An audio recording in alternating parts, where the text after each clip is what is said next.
Hey guys, welcome back to the channel. This is a story about what if Naruto has dragon bloodline in fairy tale. Before I start, please support for more amazing content, and do consider subscribing to my channel and share this video with your friends. This is written by DJLStorme and link in description and support writer. Let's start the video. Fairy Tale Universe, Earthland, year X792, Magnolia, Fiori. 3 people and a cat were standing across from each other on a barren battlefield with several bodies covering the ground with blood and mutilated parts. One of them was a tall, lean yet muscular man with dark blue hair and looking at his opponent sharply with his green eyes. His eyes have rings around it, and his whole dark body was covered in blue markings. He was bare-footed, wearing dark baggy pants and a sash around his waist. His whole body was covered in cuts and bruises, and he was currently panting, showing that he was in a fierce battle. This was the Black Dragon of Apocalypse, the dragon, and Acnologia. Across from him to his left was standing another person with his faithful blue exceed, who was now lying down face first. He had an athletic build. He was wearing a knee-length white-colored trousers which had been torn from several sides. He had spiky pink/salmon color hair and had black onyx eyes. He had bandage on his right arm and was looking at the battlefield. Every single of his nakama, all his comrades and friends except Happy, had been killed by hand of the Black Dragon and the third person. This person is known as the Dragon Slayer of Fairy Tale, the Salamander, brother of Zerif Drangneel and his strongest demon, Yendi. This was Natsu Drangneel. And the third person, currently he is the strongest of the 3. He is currently totally covered in white with white clothing with intricate design, also with wings behind him. He was said to be the most evil mage that roamed the Earthland. This was the Black Mage Zerif. His full name is Zerif Drangneel, the mage who taught Mavis Vermilion and her friends and later on fell in love with her. Contrary to the popular belief, these 3 mages were not the most evil beings that walked the face of Earthland. All 3 of them were strong, very strong, but with strength there were some drawbacks. Acnologia got strong through his dragon slaying. He was actually one of the first dragon slayers and loved to fight, but one day his city was attacked by the dragons, indirectly killing his family. Due to this, he sought out revenge against those dragons for harming his family, and believing all of them to be evil. He later on fell in love with a woman, but she was also killed by time it was Slayer looking for him for battle. After this, turned against his kin completely, killing them without any care and bathing in their blood. With the excess using of his magic, he himself turned into dragon. He likes the feeling of battle and is looking for challenge. After killing most of the dragons, he let the power dictate his action, and constantly looking for challenge and attacking villages looking for said challenge. Zerif Drangneel, a very strong being with happy family which was destroyed when dragons attacked his city, leading to the death of his family. He went to Mildean Magic Academy where he studied connection between life, death and magic, and created our system and Eclipse Gate as a part of his magic and revived his younger brother Natsu. Because of this, he was expelled from the academy and was cursed from Anksaram, the god of death. The curse of contradiction not only made him immortal but made kill everything he cared around him unintentionally. Because of this, he ended up killing everyone. To stop this, he created Aetherius that could kill him. He later on trained Mavis, the first guild master of Fairy Tale. With both of them later on falls in love with each other. But because of the curse, he ended up killing her due to his curse. Because of this, he felt that he cannot be loved and went on to build his Alvarez empire. There he is known as Spriggan, opposite of the title of Mavis the Fairy, because he didn't care about the people of Alvarez as more than pawn. He didn't kill anybody there. But still the place was rich and happy under his reign. He also made plans to stop Acnologia from destroying everything in his path after he went berserk. And lastly, Natsu Drangneel, or Aetherius Natsu Drangneel, aka and brother to the Black Mage Zerif Drangneel, and revived as the strongest Aetherius from the Book of End. He is the foster son of the Fire Dragon King Igneel. Igneel taught him fire dragon slaying magic, as his cursed magic was sealed by Zerif. After being revived, he didn't act like a demon except for his thirst to kill Zerif, which is controlled by him willingly. Meaning, unlike other Aetherius demons, he can control his urge to kill Zerif. He was extremely powerful and has little to no control over his magic, ending up killing people unintentionally. Later on, his mind was erased by Zerif, who gave him to the Fire Dragon King Igneel, and was raised and trained by him. But he disappeared on 7th of July X777, leaving with a scarf with scaly design and his smell. But unknown to him, 4 more Dragon Slayer were sent alongside him along with their dragons 400 years into the future with their dragons, who were then sealed inside their own slayers. Later on, he joined a guild called Fairy Tale.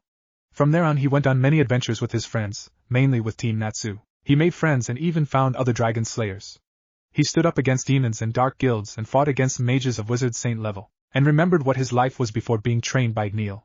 But now he lost every single one of his friend, including his guild which he called family. Every single one of them lay on the ground dead. He lost everything against 2 people who somehow directly or indirectly are related to him. The reasons for his friend's death were standing across from him on the battlefield. The 3 of them strongest on the Earthland were facing each other on the battleground. On Natsu's face you could see pain, anger, rage and sadness. He saw his surrogate family, the one who provided him with food, shelter and friends, now lay dead on the battlefield, and he was unable to protect them. Across of him, 2 people stood in front of him with blank expression on their faces. Both Zeref and Acnologia looked as it didn't matter to them. But in there is brief regret and resent. Both know how it feels to lose everything that you cherished. They all were looking at each other. Natsu's face held rage, whereas Zeref and Acnologia stayed calm. After a short while, as they collected their breath, Zeref started to talk. It doesn't feel good, Zeref says, does it? He then looked at Acnologia and then turned towards Natsu. While looking at Natsu, he continues speaking. I know what it feels to lose everything that you cherished and loved, and so does Acnologia. I told you to kill me when you had the chance, but you didn't listen. When I met with you later, I told you that if I die so will you, and told you to not to get attached to these people more than you already were. But again you didn't listen. I have told you that I am the living incarnation of death, and I did what I had to do. I killed them so I could lead the Earthland into a new era of peace. And shut up. Zeref freezes mid-speech and stares at Natsu, whose eyes were covered by the bangs of his hair. What? I said shut up. Natsu says, you say. You know how it feels to lose everything. I don't believe it. He lifts eyes to Zeref and Acnologia. I don't believe it because I don't see it in your eyes, nor in his. He looks towards Acnologia. Many of the people present here who were part of Alvarez and your army lay dead around you. Yet you show neither respect nor care for them. Acnologia, I don't believe he might have something or someone precious, as he mostly just razed the villages to ground and blasted them into oblivion. Natsu speaks with a dark chuckle. I don't believe it because I don't see either of you caring about it. He would have said more but was stopped as the third person spoke up. You speak as if you know of our past, Aetherius. Acnologia speaks up. You might have known of his. Acnologia points to Zeref in his very heart-induced form, and then brings it back to himself. But mine you don't know. He looks at both of them. You speak as if I was born evil, and there was not a single moment in my life where I didn't love anybody. But remember that you know nothing of who I am and what I have been through, so keep your words to yourself, son of Igneel. Acnologia finished speaking, and just as he finishes, Zeref starts chuckling and then laughing wholeheartedly as Acnologia. Natsu and Happy, who was now standing fully, were looking at him as if he finally lost his mind. Natsu, Happy says as Natsu looks down at him with serious expression.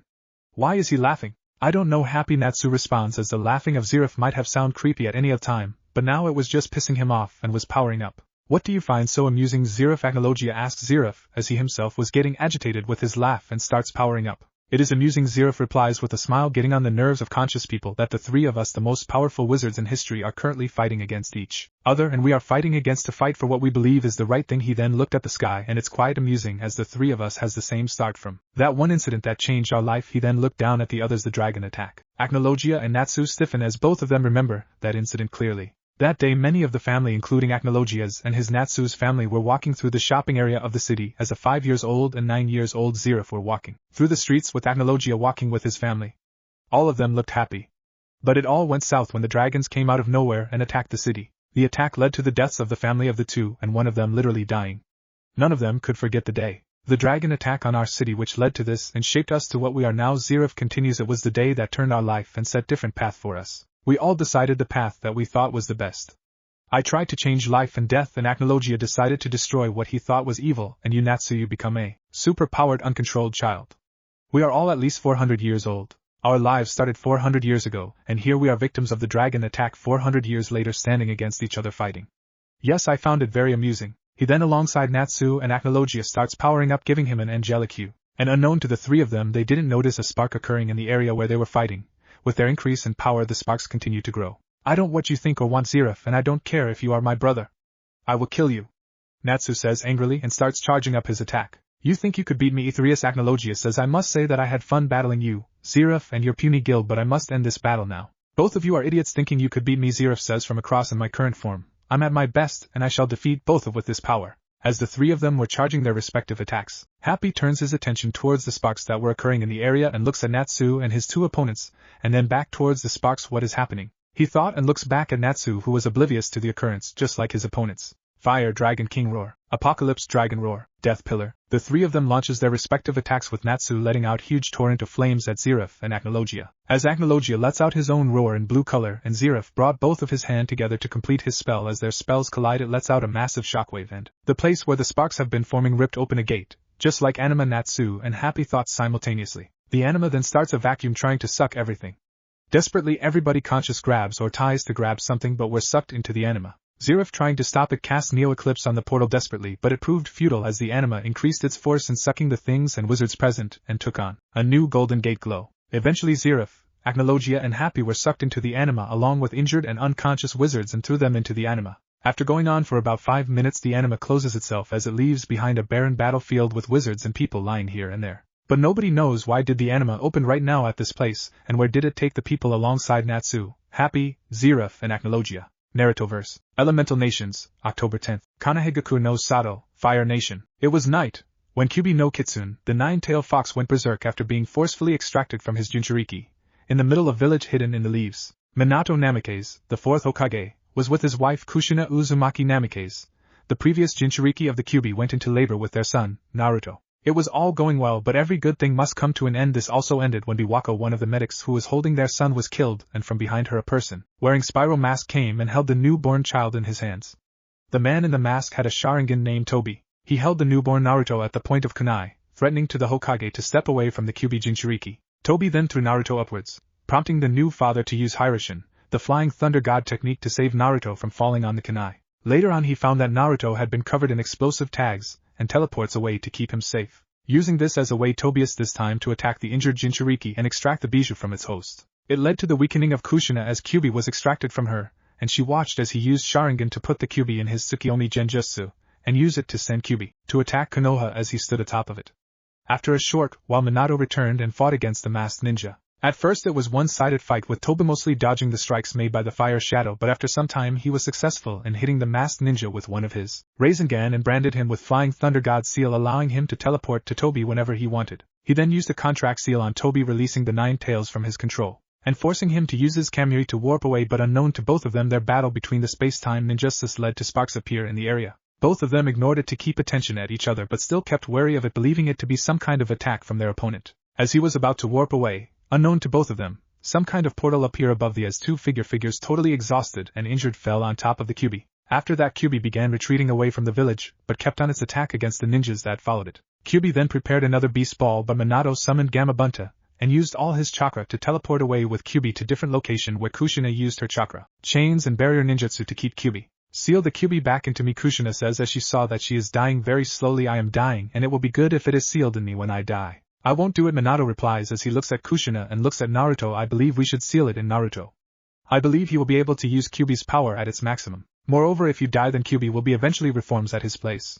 As both of them comes to a conclusion, albeit quiet hesitantly. Unknown to all of them, one of the figures on top of the Kyubi, a blue cat with a green napkin around his neck, wakes up weakly, and looks down to see two humans, one a woman from whose back several chains were coming out, and other one who was drawing some kind of circles, and other think on the belly of a baby. This cat, being extremely weak, falls down again and gets unconscious. Minato then uses Dead Demon Consuming Seal to split the Kyubi chakra to seal half of Kyubi into Naruto, and other half into himself, and summon the Shinigami. Kyubi, seeing what was happening, tries to run away by attacking Naruto, but Kushina and Minato jumps in front of him, taking the full force of the attack meant for him. Minato then makes altercation in the seal and made an 8 trigram seal to enforce the seal on the stomach of Naruto, sealing Yang chakra of Kyubi along with a part of his and Kushina chakra into their child. As they were slowly dying, both was unable to see, but chakra of 2 more beings was being sealed inside Naruto alongside the 3 of them. At first Shinigami was angry that a mortal had dared to summon him, and then he was impressed with how he managed to him. He was later pleased to see the reason was summon him, but later on he was irritated after he found out there were several things. First and foremost, he was irritated to find out that the payment that he was to receive was incomplete. The payment was that the one who summoned will forfeit his soul to the Shinigami along with the soul of the other being that is being sealed. But in this case the payment was half, as a part of the soul and chakra was sealed into the Jinchuriki. To say he was impressed would be an understatement, as nobody had shown the amount of intelligence to outsmart the Shinigami when making these kind of contracts. Another thing that irritated him was that he felt instead of 3 there was 5 different distinct chakra was sealed inside the newborn, but he was sure, but he only had 2 half soul as a payment. But he had to complete the procedure, and needed 2 more souls as a payment. To complete the number of souls he looked around and saw 3 more bodies. One was a woman with red hair, other was a male with pink hair and scaly scarf, and a weird blue cat with green cloth around his neck. For some unknown reason he felt that the bodies of the male and cat should not be present here, but ignoring said feeling, he chose to extract the soul and chakra out of the bodies, or what was left of it, as the 3 beings were nearly dead and had no chance of survival. He proceeded towards the male with pink hair and did the same thing, but to his surprise the body didn't have an ounce of chakra. He went to the body of the weird blue cat and felt that this body also didn't have any chakra at all. Lastly he went towards the woman, but he felt the same thing with her. But the surroundings had the different chakra signatures, meaning that these people had the chakra as well.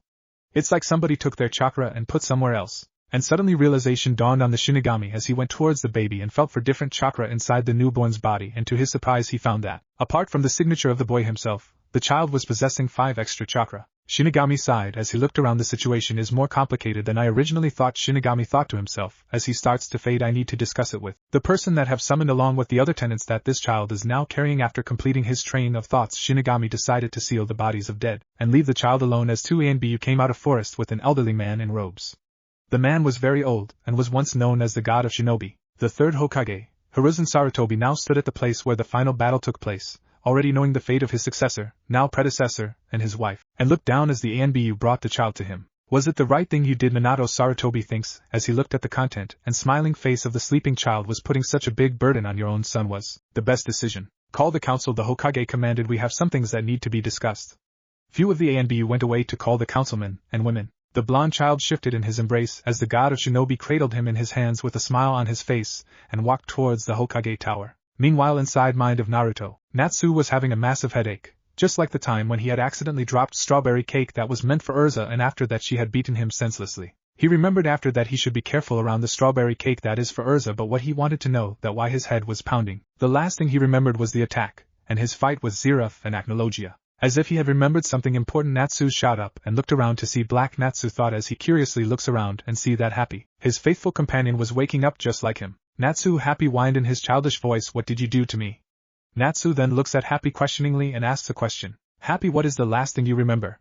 Natsu asks, and looks in front of him to see massive steel bars. He gets up and walks toward the steel bars as Happy stood up straight, and walks behind him looking curiously around him. "Well, after you, Zeref and Acnologia launched your attacks, there was massive portal like anima appeared there and sucked all of us into it. Zeref then used his Neo-Eclipse at the mouth of the anima portal, but we were sucked into it too. After that in the portal I felt as if somebody was absorbing my magic and taking it forceful out of my body. And then I woke up on a massive red building of sort, and below me were two people, one male with blonde hair and other female with red hair, with the man drawing some kind of tattoo on a baby's stomach." Natsu nodded his head, signaling Happy that he heard what he said. He then turned his head to look and saw that there was some kind of paper attached to the wall to the side of the bars. Natsu tried to walk out of the place, but to his surprise as he tried to take a step out of the bars he was thrown back with a powerful force as blast of air resounded from the bars and throwing him back into something fluffy, he thought as he touched back. Natsu, Happy shouted in concern and looks at Natsu, but soon his concern changes to that of fear as he notices something behind him, and his face turns pale. Natsu, Happy says again, but this time in scared whisper, "What is it, Happy?" Natsu asks as he saw the Exceed look behind him and whimper and point at something. Natsu then turns to look behind him to see a giant set of red slit eyes looking back at him as the eyes rose up and 9 giant tails were swishing back and forth. Both of their eyes grew wide as the eyes stooped rising and were looking down at them, creeping them out extremely as the color from their faces was drained. Suddenly a giant face of a fox came out of the darkness heading towards them rapidly, and both Happy and Natsu let out a huge shriek that would have sounded all the way from Konoha to Kuma or from Magnolia to Crocus, the capital of Fiori. HHHHHH, both Natsu and Happy shouts as they run towards the steel bars with Happy in front. As they were heading towards the steel bars, Natsu remembers that he was unable to move past the steel bars, but to his surprise Happy passed through the bars. This increased his confidence and speed, and he ran towards the bars to escape the giant fox as the said fox opened his jaw while coming over him, but to his surprise he was again thrown back with double force, missing the jaws of the fox with 9 tails, and striking in its belly and driving the air out of the fox. "Huh?" Natsu questions as he get from "What's the big deal, why can't I pass through the bars?" He then looks up at the fox as he regained his bearing and looks down at Natsu curiously. "He can't pass through the seal," the fox thoughts. "Well, if I can't pass through the gates, then I sure as hell can't get eaten by freaking giant fox with 9 tails and rabbit ears," Natsu shouts as he lit his hands on fire and prepares to fight. As his hands get covered in fire, a look of surprise and astonishment goes through the face of the QB, and he grins at the person with he is stuck in the mindscape of the pathetic child he is now sealed into. Happy was looking at them from the outside. "You think you could beat me, you pathetic human," QB states as it looks at Natsu and QB. Both lunged at each other, but before the two of them could strike him, a large blast is sounded as both Natsu and QB gets blasted back into the room with a crunch. Both were groaning as they both shakily stand up and look at each other. "What the heck was that?" Natsu shouts as he held his side to stop the pain and looks toward the QB, but to his surprise smoke was coming from it. "Don't look at me," Moro, QB says back. "I don't have a clue to what actually happened here." Both were looking at each other looking for some answers. For Natsu, what was happening? What was the giant fox and where he and Happy were? For the fox it was curiosity as to what the Moro was and why can't he move out of the seal. "Will you shut up?" A new voice sounded out as 2 figures emerges from the darkness from the side outside of the seal and looks in the place where both QB and Natsu were. Natsu then notices that one was a tall man with blonde hair and blue eyes with sharp features and wailing with authority just like Makarov walks, and other was a woman with red hair and violet eyes. Natsu and QB both looks towards them, and the 9 tails growled at them. As both of them looks at Happy, then Natsu, and then at Kyubi. Kyubi lunges at them, but as he neared the gates he was again thrown back violently with smoke coming out of his body. Both the man and woman turns toward Natsu and ask at the same time, "Who are you?" Before he could answer, another voice came out of the darkness. "That's a question even I want to know the answer of." An ethereal form appears behind the man and woman with a man with black hair, black eyes and wearing a dark black cloak and a scythe now was standing behind them. "So tell me, who are you?" the new person asks. Again Natsu would have answered the question if it wasn't for the another word that came from behind him, spoken by the Kyubi, that chilled the bones of every human, demon and exceed present there. Shinigami. Chapter 1. What is happening? Inside Naruto's mindscape, Shinigami Kyubi says as the ethereal being took his form of a man, overall wearing black and a scythe in one of his hands holding it upright. Everybody present there stopped breathing as every single being looked at the ethereal being. "You are right, Kyubi. I am the Shinigami states as he looks at them, and right now I am irritated. Want to know why?" Everybody shook in and know their heads as the Shinigami spoke in irritated tone, and Minato started sweating hard. Ignoring their actions, Shinigami continued his statement. "First of all, I was summoned to the mortal plane, and I do not like to be summoned to a mortal plane." Shinigami spoke as he raised a finger. "Secondly, the person who summoned me cheated me out of the payment that was needed." He raised a second finger as he spoke, and Kyubi and Kushina glared at Minato as sweat now coming out of him like a waterfall. "Don't worry about it," Shinigami states as Kyubi, Kushina and Minato looks at him with surprise, and Natsu and Happy were looking at him with confusion. "What?" Shinigami asks. "I was actually impressed with the feat that you have pulled, Minato Namikaze." The fourth Hokage. Minato let out a breath he was holding as both Natsu and Happy looks at him with, "Why don't they?" Last person they knew who was confronted by a god was cursed and later tried to rule the world. Yeah, it was not pretty. Only for a little while. After that I was again irritated, Shinigami states as raise a third finger, as the last thing on the list got me quiet agitated. As the dead demon consuming seal was as complex as it is, but due to some unseen circumstances, the sealing became more complicated. And do you know why? Shinigami spoke as the others shook their heads again in a no. Looking at them, Shinigami sighed and spoke. Due to the presence of these two, some complication has occurred in the sealing process. Son, now the question that I have asked, who are you two and from where you are from? Shinigami spoke as he looked at them, and tell everything truthfully, for I will not think twice before taking your soul with me. Natsu and Happy took a huge gulp down their throats as Natsu regains his confidence and put on his famous grin. He was feeling nervous due to the stare that the Shinigami was giving. The confidence that he had built was breaking at his nerves. Both Minato and Kushina also turned to look at the pink-haired man standing in front of them. Well, Shinigami is getting impatient as he tapped his feet on the floor. "Hi," Natsu says with a nervous smile. "I am Natsu Drangneel, and he is Happy, and we are from Fairy Tail." Happy said. Shinigami, Kyubi, Minato and Kushina look at both Natsu and Happy as if they had grown a second head. Sighing, Shinigami looks at them as he noticed and felt that the pink-haired male was speaking the truth. He then looks at the others with him. Minato and Kyubi looks confused and weirded out, but Kushina on the other hand looked quiet, intrigued. "Really?" Kushina asks as both Natsu and Happy nods their heads. "So, which fairy tale are you from?" At this both Natsu and Happy face false. "We are not part of a fairy tale," Natsu and Happy shouts at her as she looks at them bewildered.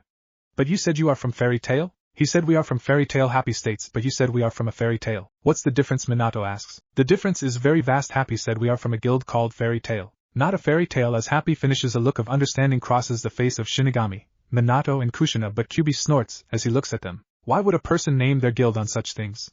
Kyubi asks as he was also intrigued by the new arrivals and wants to know what made them irritate the Shinigami. Before Happy could say, Natsu spoke. "Do fairies really have tails? Do they even exist?" Natsu said as he looks at everyone, and closed his, remembering the time Makarov told him the same thing when he first joins the guild. Just like them, Fairy Tail is an eternal mystery, a never-ending adventure. He finishes as both him and Happy close their eyes with a fond smile as everybody smiles at the amount of love with which he spoke, except for the Kyubi, but even he acknowledged the warmth with which he spoke of his guild. "Well, that's all well and good," Shinigami speaks again, "but this guild should not be present in this nation, let alone in this world." "What do you mean should be present in this world? We are still on Earthland, aren't we?" Natsu asks as both he and Happy began to look around nervously. Minato and Kushina look surprised too, but the question in their mind was asked by the Kyubi. "We don't know about the Earthland you speak of." Mortal Kyubi speaks for all of them. "But right now you are in elemental nations. Why don't you tell us from the beginning?" Child Shinigami speaks as both Happy and Natsu looks at him, nods their heads. Both then began to tell them their tale of who they were, where was Fairy Tail, the adventures they went on their trip in Idolos and finding that one of their friend was alive, the Tenru Island incident with Agnologia and Zeref, the Grand Magic Games and the dragon attack with Future Rogue and Lucy, battle with Tartaros and the dragons coming out of their slayers. Then the battle with Zeref, and explained to Kushina how Zeref and Agnologia got so powerful. As he was explaining about Zeref, Shinigami had a tick mark on his head and it continues to grow as he told him about the curse and its result with Zeref becoming immortal. So Anksaram Shinigami starts gave Zeref the curse of contradiction. At the hesitant nod given by Natsu, Shinigami let out a string of curses, some of which should be unknown. That freaky S**n of AB*************************** H. I am so going to rip his ass with 200-foot pole and then shove it down his throat. Then shove my hand through his ass and bring his intestine, and we'll make him skip with it. It went for a few more minutes, as the people present were getting paler and paler with each threat and words the Shinigami yelled. Happy quickly went behind Natsu. Kushina and Minato hugged each other, as Kyubi curled himself into a ball as the form of Shinigami started changing into some kind of demonic entity. Our Lord Shinigami Natsu bravely speaks as behind him the rest say their prayers for him as the demonic form of Shinigami turns to look at him. Why are you so angry? He asks innocently as Shinigami sighs. Because the good-for-nothing god of death of your world gave someone a curse that will not just make the immortal but downright powerful, and that is unintentionally. At the confused looks, Shinigami elaborated the curse a bit more. The curse, when given to person who loves life, will end up killing everything in his surrounding that has life, from humans to animals to the environment. You are lucky that Zeref was able to have gained enough control to stop some of the most devastating effect of the curse. And also you should feel lucky that the person the curse was put on didn't care about life in general. I wouldn't say he didn't care about life. Happy states. You say something. Shinigami reverts into a more human form. No, nothing. Happy frantically yells as he shook his head in a no. Lord Shinigami, I have a question. Natsu asks. Sure, ask away. Natsu then take a deep breath and asks the questions on his mind. Where are we? Who are they? What is elemental nations and what is happening? Shinigami looks at him. I don't think that's just a question. Shinigami spoke as he looks at the flustered salamander. But anyhow, I should have expected the questions you asked. After spoke that, Shinigami begins to explain them. Where are they, and what generally consist of the world, including the ninja life, at which both Natsu and Happy got a gleam in their eyes. Ignoring this occurrence, he explained other things about the life on this world, at which both Minato and Kushina, about the villages and the clans with bloodlines. Natsu and Happy learned their names, giving their own input, and also told him about the tailed beasts and what they are, at which Kyubi boasts about himself at how he is the strongest of the all, and was later on shut up by Minato at how he was sealed inside 2 women who kept him at tight leash, at which the Kyubi growled and leapt at the dead Hokage but was shot back with a shock and lightning running through his body. At seeing that, Natsu remembered a very important thing he needed to know right now. Why can't I come out? Natsu asks, and seeing their confused expression he elaborated. Why can't I travel like you guys in and out of this room unlike you guys? At this everybody got shocked except for Happy and Kyubi. Both already had seen it happening, but Shinigami narrowed his eyes at him in suspicion. That's interesting, as the seal that was made to hold the demon inside the cage, Shinigami says with narrowed eyes, unless you are hiding something from us the ninjas. And Shinigami looks at Natsu with hardened gaze as he begins to sweat, but Happy begins to protest. Natsu is not a demon. Happy yells in protest, and to shock of their all an unexpected supporter of them in the form of Kyubi. He is right, Lord Shinigami. Kyubi spoke for them as everybody, even Shinigami, turns his head to look at the Kyubi in surprise as Natsu looks at him with thankful gaze. I don't think even in other worlds there will be a demon with pink hair. This broke the gratitude in Natsu as he starts yelling at the Kyubi. It's not pink, you overgrown dimwit fox. It's salmon. Natsu yells at the fox as Kyubi gains a tick on his forehead at disrespect given to him. Who are you calling in dimwit, you idiot? A banter starts between them, not caring that Shinigami was standing just a few feet from them. He is quite sensitive about his hair, Minato states while looking at Kushina as she was the same regarding her hair. She nodded while looking at the bickering duo, dumbfounded at the fact at seeing the Kyubi fighting like a 5-year-old. You don't know the half of it, Happy states while looking at the scene like it is a regular occurrence. Most of the time Natsu starts the fight because somebody insulted his hair. Minato and Shinigami sweat drop at the nonchalant statement as Kushina nods her head. I get that, Kushina speaks as she looks at them. What I don't get is how someone like him could be a demon. Minato nods his head with the statement. He is not a demon. Happy says again as everybody including Kyubi and Natsu looks at him because he is an Aetherius. Happy says as he looks at them as if they know what Aetherius is, and Natsu develops a massive sweat drop at his forehead at the statement. I am sorry, but what is an Aetherius? Kushina asks, and before Natsu could answer, Happy beat him to it. Oh, that's a race of powerful demons on our world. As he said that, everybody face falls into the ground except Natsu. What's the difference? What's the difference? Everybody yells as Happy again hid behind Natsu. Before they could say anything, Shinigami spoke up. It will be easier to understand if Natsu explained this to us. After that, Natsu sighs and begins to telling them about the story of how he became an Aetherius. What is their relation to Zeref, and why they were created, including what was his relation to Zeref. At the end they were a little overwhelmed by the amount of info he had given them. Let me get this straight, Minato spoke on the behalf of everyone. Zeref, whose full name is Zeref Dragneel, is your brother. He studied the relation between life, death and magic which pissed of the Angsaram, Shinigami of your world, who in turn cursed your brother with immortality and killing everything he loved. To end his despair he created Aetherius demons, in short you and few others, to kill him. That sums it up, right? Yeah, that's it. Huh, and I thought our lives were more messed up, Kyubi says with a chuckle. Ignoring them, Natsu asks Shinigami a question. So can you do something to send us back? Natsu asks while pointing at himself and Happy. Shinigami looks at them and for the 10th time sighed again. It would have been difficult but possible. As he said this, both Natsu and Happy smiled like a Cheshire cat but stopped as he continued. But now it is impossible. As the seal that you two are sucked in makes it impossible for you two to come out of your hosts, but also that most of your powers will go to your host as he grows up. He completed before either Natsu or Happy could protest, and their face fell because of the reasons he said. Now that we have established as to who you are? Shinigami speaks, getting the attention, and continues, we shall discuss your role regarding the host you 5 now reside in and the proper payment. Before they could say something, Kushina comes to Shinigami. What do you need, child? Shinigami asks Kushina as she stood in front of the entity. Lord Shinigami, I have a request, Kushina says, and looks at Shinigami to see him nod at her. Can I please see my baby currently, and what is happening to him? She asks as few tears begin to make way through her eyes. Looking at the troubled mother face, the Shinigami caved and nodded his head. Very well, but after that we may discuss the role of all of you in his life and the proper payment that I will have. As he said this, he used his scythe to slash at the air, and a rip is formed to show a newborn child with 3 whisker marks on his face. They looked around to see where they were, residents of this world already knowing where they were, while Natsu and Happy remained confused, but when they heard what was being talked regarding the child, their blood ran cold. Elemental Nations, Konohagaku no Sato, night of October 10th, Hokage Tower, Hiruzen Sarutobi, a man given the moniker of the Professor, known to the shinobi world as the god of shinobi, but right now he was having a massive headache. The council was called and at once they started bitching about, sorry about the language, but that's what he is thinking, the appearance of Kyubi in their village. He has to take the mantle of Hokage again because right now he doesn't think anybody is worthy enough of the position. Granted, he could make Danzo the Hokage, but his method with how the village should be run are questionable. And also he will destroy their legacy, Hiruzen thought as he looked down at the bundle and his arms shifted their last memory. He then released a bit of Ki, silencing the whole place. He looked at the both sides as he saw the shinobi council that consists of clan heads, Jounin and ANBU commander, and the civilian council consisting of prominent merchants and traders and the 2 advisors and the elders. They had already talked about the losers. Truthfully, it wasn't the thing he was dreading the most. What was getting at his nerves was the talk regarding the Kyubi and its new Jinchuriki. The Kyubi attack has led to many lost, Hokage stated, including our beloved 4th Hokage. At this, every part of the council went into a calm silence, but his death was not for nothing. He defeated the Kyubi at the cost of his life. At the announcement of Kyubi defeat, the council lightened up a bit, but still the somber atmosphere was there. What happened to the Kyubi?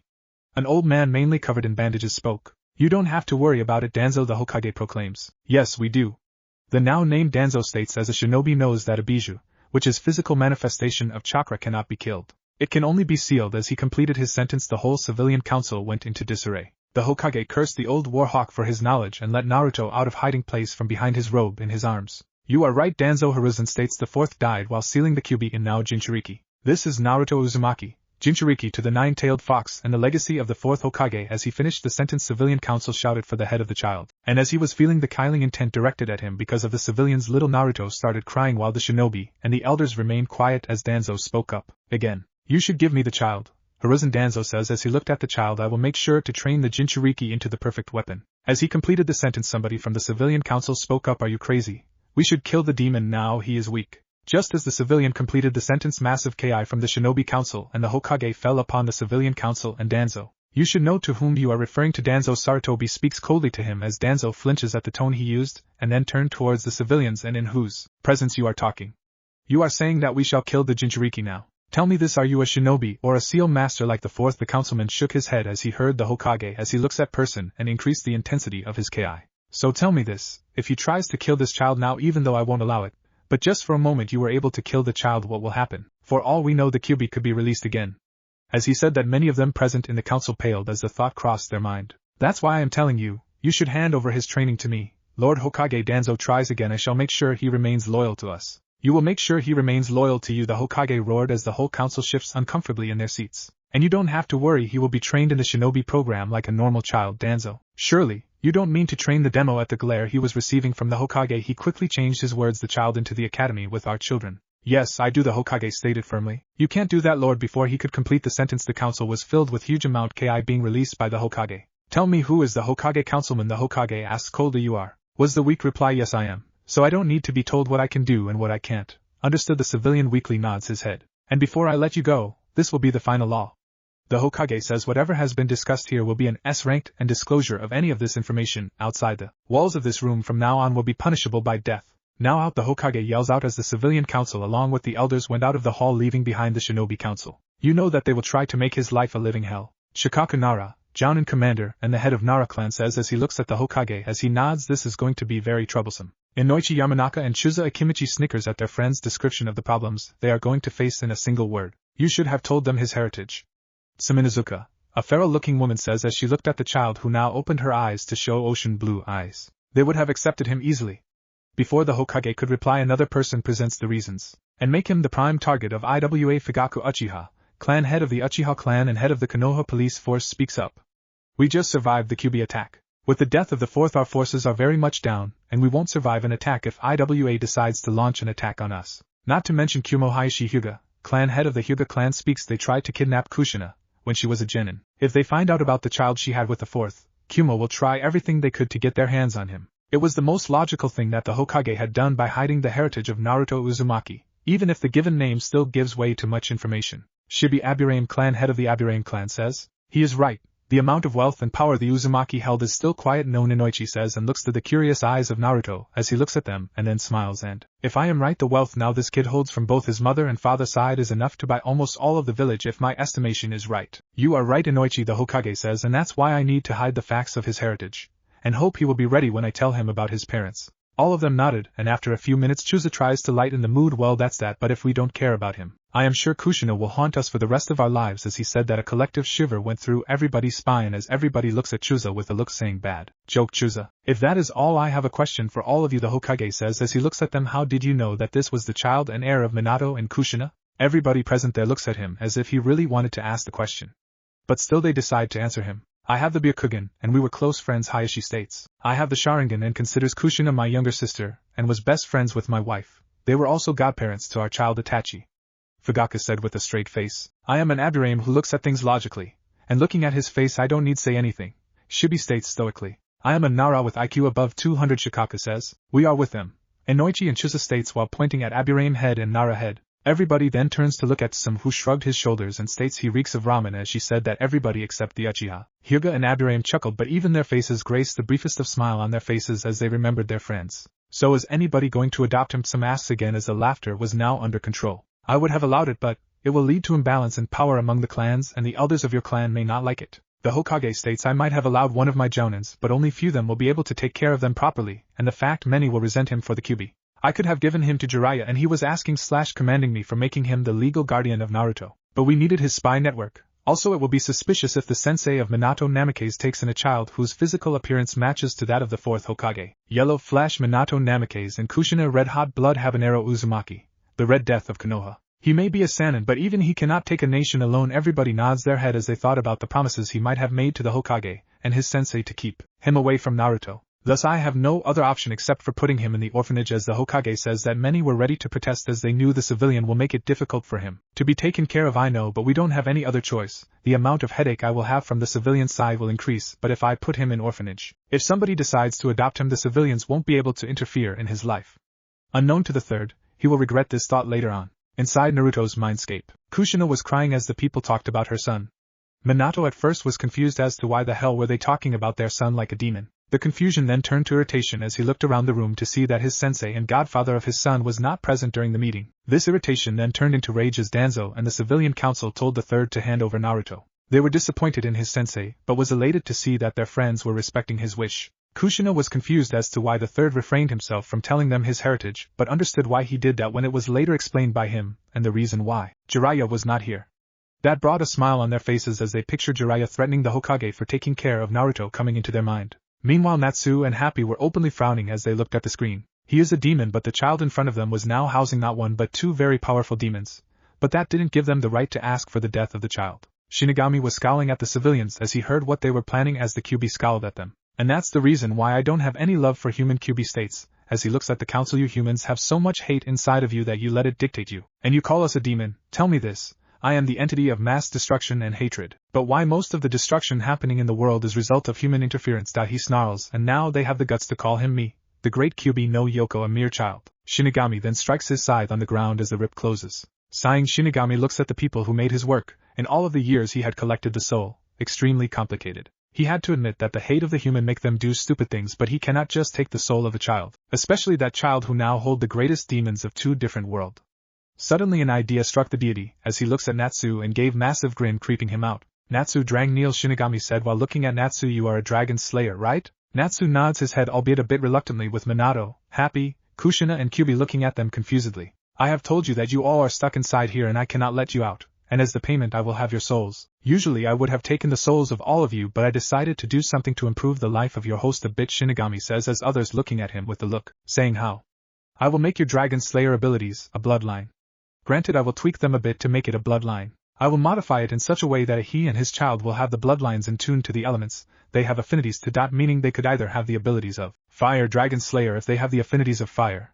If he has affinity for lightning, he will have the ability of Lightning Dragon Slayer, and so on. Shinigami spoke as their eyes got wide by the end of the sentence. Moreover, the enhanced abilities of the dragon will be granted to him as he activate his Dragon Slayer capabilities. Also, the curse abilities will be converted into the moves of his bloodlines. What will you provide? Shinigami states as he looks at Happy. What do you mean? Happy asks as gazed at the Shinigami. What I mean is that I need to complete the contract by taking the payment, and if you cannot provide me a good reason, I shall take your soul as payment. Before the Shinigami could take action, Natsu lit his hands on fire, and was now standing in front of Happy protectively. I don't care if you are god of death, Natsu states while glaring at the Shinigami. You are not taking Happy away from me. This surprised the residents of the elemental nation as a mortal, granted he was a demon, stood up to the Shinigami. Boy, do you not know whom you are threatening? Shinigami states with a frown, but on the inside he was impressed by his bravery. Oh, I understand it perfectly, Natsu says as he takes a stance, but I don't think you understand when I told you what it means to be fairy tale. As they all looked at him, Natsu continues, if it's to protect our family, be it the kingdom, entire world, or the god of death. He stood up defiantly against the Shinigami. We would make anyone our enemy. That's what it means to be fairy tale. Before Natsu could attack, a paw stops him as Happy begins to float with wings sprouting from his back. If it wasn't for the Shinigami, Kushina would have hugged Happy, yelling about its cuteness. I may not be able to provide him with Dragon Slayer abilities, but I can provide him with this, Happy says while pointing at the wings that were coming from his back. Shinigami nods his head and considers his next words. I will convert the wings into a construct of chakra. He needs to activate his chakra to use the wings. And finally he turned his head towards the Kyuubi, looking at him expectantly. Kyuubi sighs and looks at them. He may be a demon, but even he could feel that the kid will need all the help he could get, so in the end he did what he thought what was right. I will modify his dragon eye, making it a Dijitsu, Kyuubi said while looking at the others. The Dijitsu will work as such. It will allow him to break any to every genjutsu except for the Sharingan Infinite Tsukiyomi. Also, he could use the Dijitsu to use some of the attacks of the tailed beast while the Dijitsu is activated, and will also enhance the already enhanced sight, also giving him tunnel vision and depth perception, and could see things slowly. The Dijitsu will also allow him to see the chakra pathways and the Tenketsu, and how the chakra is being molded by the person. So overall it is a combination of Sharingan and Byakugan, Kushina states, as she saw the Kyuubi nodded. So do these bloodlines will have any stages like the Sharingan, as she asked Happy. Natsu and Kyuubi looks at each other. I don't know about mine, Happy starts, but Natsu's bloodline may include stages. How? Natsu has Dragon Force and Second Origin as two of the stages, including his curse powers, Happy says, and then looks at Kyuubi. I don't know about him though. My bloodline will have two stages. First is that I have mentioned.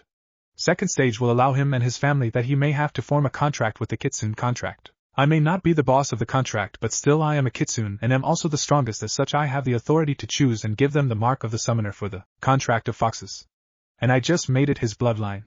This also means he may be able to summon me to the plane for a short amount of time. Shinigami nodded his head, but Minato was quite suspicious. Will he be able to summon other contracts? You don't have to worry, Hokage. I have made it his bloodline, so that means he will be able to have other contract if he wishes to have it, but the contract of the foxes will remain with him and his family that he will have. His mate, or in human term wife, will also be able to use this contract if he may wishes for her to be on the contract.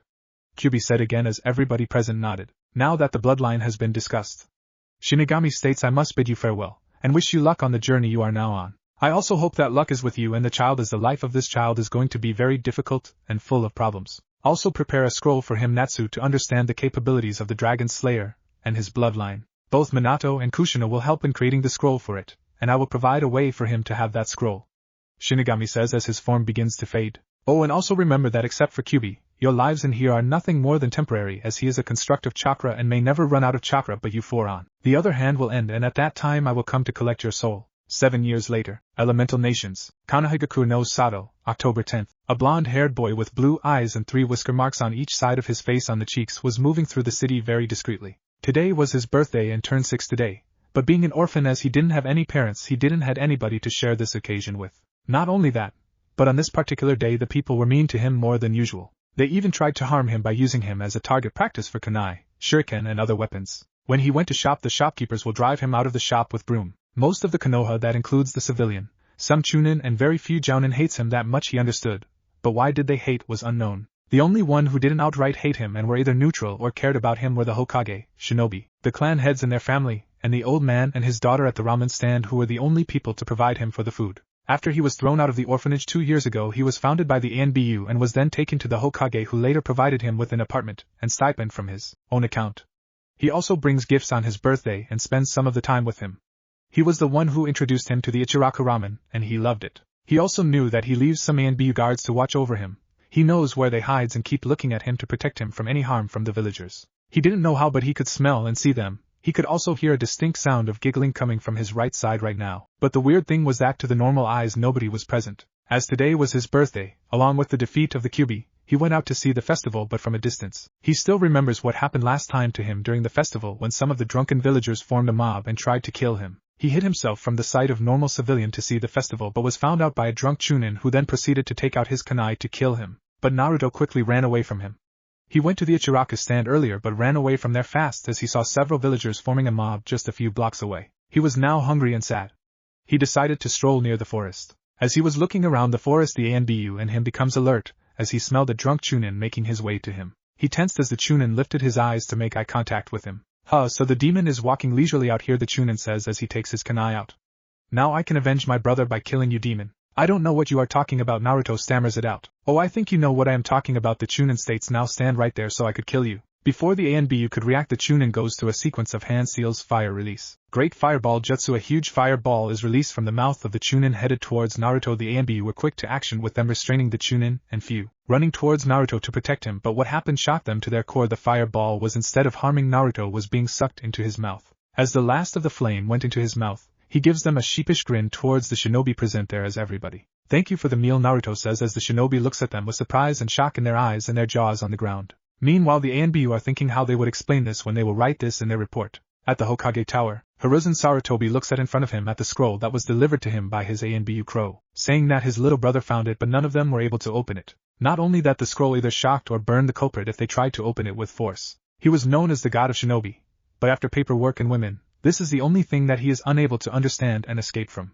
The scroll must have some kind of seal with security measure, one of the ANBU bore states as they surrounded the Hokage to make sure that nothing that comes out of the scroll harms the Hokage. I agree, bore another ANBU with an hawk mask state, but we don't see some kind seal array or matrix on the scroll, and he was right, the scroll was in red color with an intricate design of the golden dragon drawn on the scroll. Before the ANBU or the Hokage could understand or dwell more on the scroll, 3 more ANBU appears via Shushin into the Hokage chamber with Naruto. The Hokage sighs and turns to look at them as he put the scroll down on the table. What happened this time?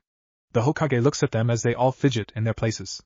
Well, the third raised an eyebrow at their action. After the moment of silence, the ANBU wearing dog mask steps forward. He ate fire, dog said as the Hokage, and the rest of the ANBU looks at him like he finally lost it. I may be old, the Hokage starts, but I am not senile, so instead of joking, please tell what is happening, seriously. But he is telling the truth, Lord Hokage. He had fire, cat masked ANBU said as the third member, a weasel masked ANBU, nodded his head. Dog, cat and weasel, I think you 3 need a vacation.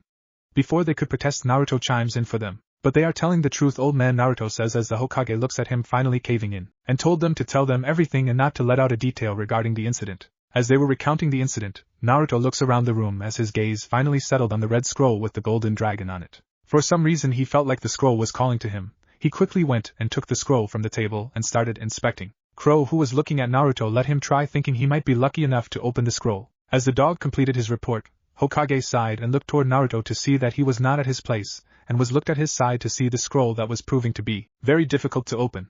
He tried to warn him, but before he could, there was a sound of click as the scroll opened, and he looked around to see the dumbfounded expression on the face. Was it supposed to happen? Naruto asks while looking at the Hokage as the third shook his head and told him to look further in the scroll. Naruto did as he was told, but as opened the scroll to look inside. Well, what is it, Naruto? The Hokage asks as he sees the frown. Gigi, I just remembered I don't know how to read. The Hokage looks aghast and looks at the scroll to see if he could read it, and decided to read it for Naruto if he could, and, to his surprise, he could. Dear reader, if you are able to open this scroll, then you have my abilities and bloodline, the bloodline of a dragon slayer. At this, the Hokage looked more shocked and looked at Naruto with surprise, and decided to continue reading the rest for Naruto, as he got a gleam in his eyes to think he has a bloodline. But the next line shocked him more. And if you don't have this bloodline but could still read this, then you are someone who is trusted most by the person with this bloodline. Don't be surprised, as a dragon is known to respect loyalty and trust. So if you are, then don't break their trust. You must be wondering what this bloodline is supposed to do. The abilities of your could be divided into 2 parts.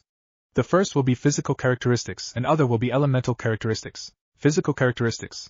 As the title suggests, it gives you the physical capabilities and characteristics of a dragon. These include heightened senses, you could smell people, and various other things. You could see things clearly at the night. It will increase your sense of hearing too, and your body will become strengthened beyond the human limits, which includes more stamina and endurance too. Now the other ability is elemental capabilities of the dragon. Elemental capabilities. Now this is the main ability of dragon slayers. It allows the slayers to breathe their elements without any repercussion and also protect them from the element they have affinity to. For example, if a person of this bloodline have affinity to fire, then he could breathe fire and remain protected from the fire, and same goes for other element. Now comes the major part of your ability. You could eat your respective element. Yes, you could eat your respective element that you have affinity to. Also, when you eat your element, you could regain your chakra that you might have wasted. It means that if you have affinity to fire, and you are low on chakra, you need to eat fire to regain your lost chakra. Similarly, a slayer with the affinity to wind will never run out of chakra, as he could eat air to fill himself up. Also, if you have affinities for more than one element, and then you could eat the other element, and could either combine two elements to attack. For example, you have affinity to fire and lightning, you could combine two to form these attacks. But combining two elements will cost you a lot of chakra. You could eat the elements you don't have affinity to fill up for your wasted chakra, but it could either land you in an hospital, or you have gained a secondary affinity to that element, but I still advise you not to it. It could give a secondary element, but the price is very high of doing it. You need to be extremely lucky to actually survive eating the other elements, as it could land you in a month to a year-long coma. The other part of the bloodline is the Dijitsu, the dragon's eye. Unlike the above-mentioned characteristics of your bloodline, you need to activate this part, including the other two. This Dijitsu allows you to break the strongest of genjutsu, and look at the chakra pathways and tenketsu, and will also allow you to see the way chakra is molded by a person. The Dijitsu will first activate in desperation during a fight or inner conflict. Other part of this bloodline will be chakra wings. These wings will cost huge amount of chakra at first, but slowly it will be easy to use. These wings can be used to fly, protect and attack. Now there are some stages of this bloodline. Dragon Force, Second Origin and Third Origin. Second Origin, it is a stage activated due to power and chakra overload. But don't attempt because you want to become more powerful, as this process could either kill you or could destroy your chakra pathways, so do not attempt it without an experienced medic around. Now let's talk about the features of Second Origin. This stage, once achieved, allow you to use two elements together with less chakra cost. Yes, it would mean you won't worry about overusing your chakra. You can also turn yourself into the element. That would mean a person with the affinity to lightning will be able to turn his body to that of lightning, allowing him to move at extreme speeds, similar with the other elements. Third Origin. It is similar to second stage, but is far more dangerous. It is said to be impossible to achieve and is said to affect chakra pathways in such a way that you may not be able to use chakra for a long time. Dragon Force, an important ability of the Dragon Slayers.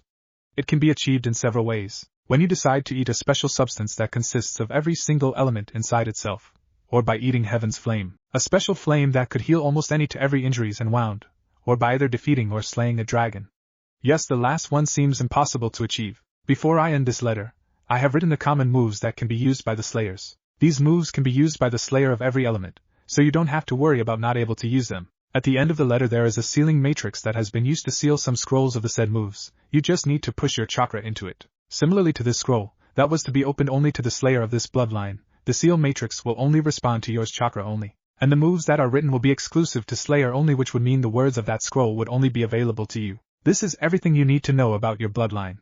Remember, do us proud, make the world yours and rule the sky. Dragon Slayer, Natsu Dragneel, Fire Dragon Prince, Minato and Kushin and Namikaze. As the Hokage read the whole letter, everybody's eyes keeps on getting wide with every single word he read, and they were downright shocked when they heard the names written at the end.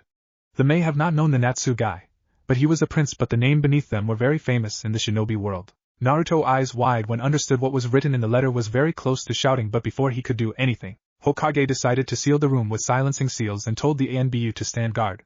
Naruto looked confused as the Hokage barked the orders. After commanding the ANBU, the Hokage settles down and looks at the young Jinchuriki with a smile. You are more trouble, Naruto, the Hokage states as Naruto grins at him. Do you even know the amount of paperwork I will have now? Naruto looks confused at his words. Does me having this bloodline will cause problem to you, Gigi? Naruto asked worriedly. The Hokage smiled and shook his head in the negative. No, Naruto, in fact it is good that you have such an amazing and rare bloodline. The Hokage then looks at his paperwork and sighs. Except for the amount of paperwork now I have to do just like them, he thought as he looks at Naruto from the corner of his eyes and sees two people behind him, one a blonde-haired man and other a red-haired woman, a grin plastered on their faces. Is he ready to know about them yet? He then shook his head and looks at the table where he saw another from out of the village to talk about the relationship between villages. Letter. I know if I told them about his bloodline now, Hokage thought, thinking about the council, they will force CRA onto him, and he may never find happiness because of the old coots in the council. I have to do something, but first he looks at Naruto again, and at the other letter again. Both of us need a vacation. Maybe he will be able to make friends outside the village. The Hokage thought while looking at Naruto's smiling face. Hey, Naruto the third grabs his attention by calling him. What do you say? Want to come with me for a vacation? The grin on his face got bigger than before and was threatening to split his face in two. Really?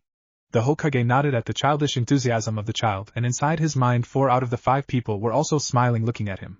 Where are we going? We are going, the Hokage starts, as he lifts his hand with a letter in it to Suna. Chapter 2. Vacation begins. Elemental Nation, Fire Country. 2 days later, October 12th, Tanizaka Town. Hiruzen Sarutobi, the 3rd Hokage of Konohagakure no Sato, the professor, the god of shinobi, sensei of the Sannin, the 3 legendary ninjas and student of 2nd Hokage, veteran of 1st, 2nd and 3rd Great Shinobi War. In his time he has seen many things, including bloodlines of different caliber.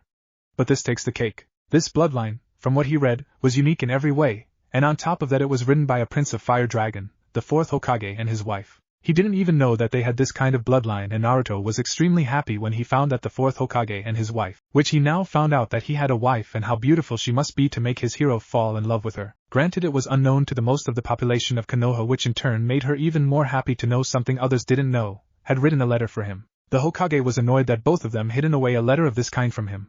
What would happen if he never found about the scroll? It could fall in the wrong hands, even if they won't be able to open it. They should not be this much careless, and they wrote a letter to their son hidden away from him that talked about a bloodline that has given him a headache. And not just any normal type bloodline like Uchiha Sharingan and Hyuga's Byakugan. Hell, he would have loved it if he had Mokutan of the Shodai Hokage or the legendary Dijutsu Rinnegan like Hagoromo Otsutsuki, the father of ninjutsu. But no, they had to be like an Uzumaki, even if one of them was and one is, and this had given him a huge headache. He knew the council will know about him having eaten fire from one of the attack of the Chunin, and would likely want to know how he did it. He didn't need to worry about the Shinobi Council, and some of them were trusted by Naruto, including himself and his ANBU. So that means that they could read the letter but not the rest, and that's what was eating him. It seems that Minato had created some kind of seal that allow only a person with Naruto's bloodline and people who he may trust to see and read the words in the letter. And the only thing he knows is that not one of the civilian council will believe it if they found that he had some kind of bloodline, and if they do, I don't want to think about it. He thought I needed a vacation away from the council and the paperwork, that's why I came here.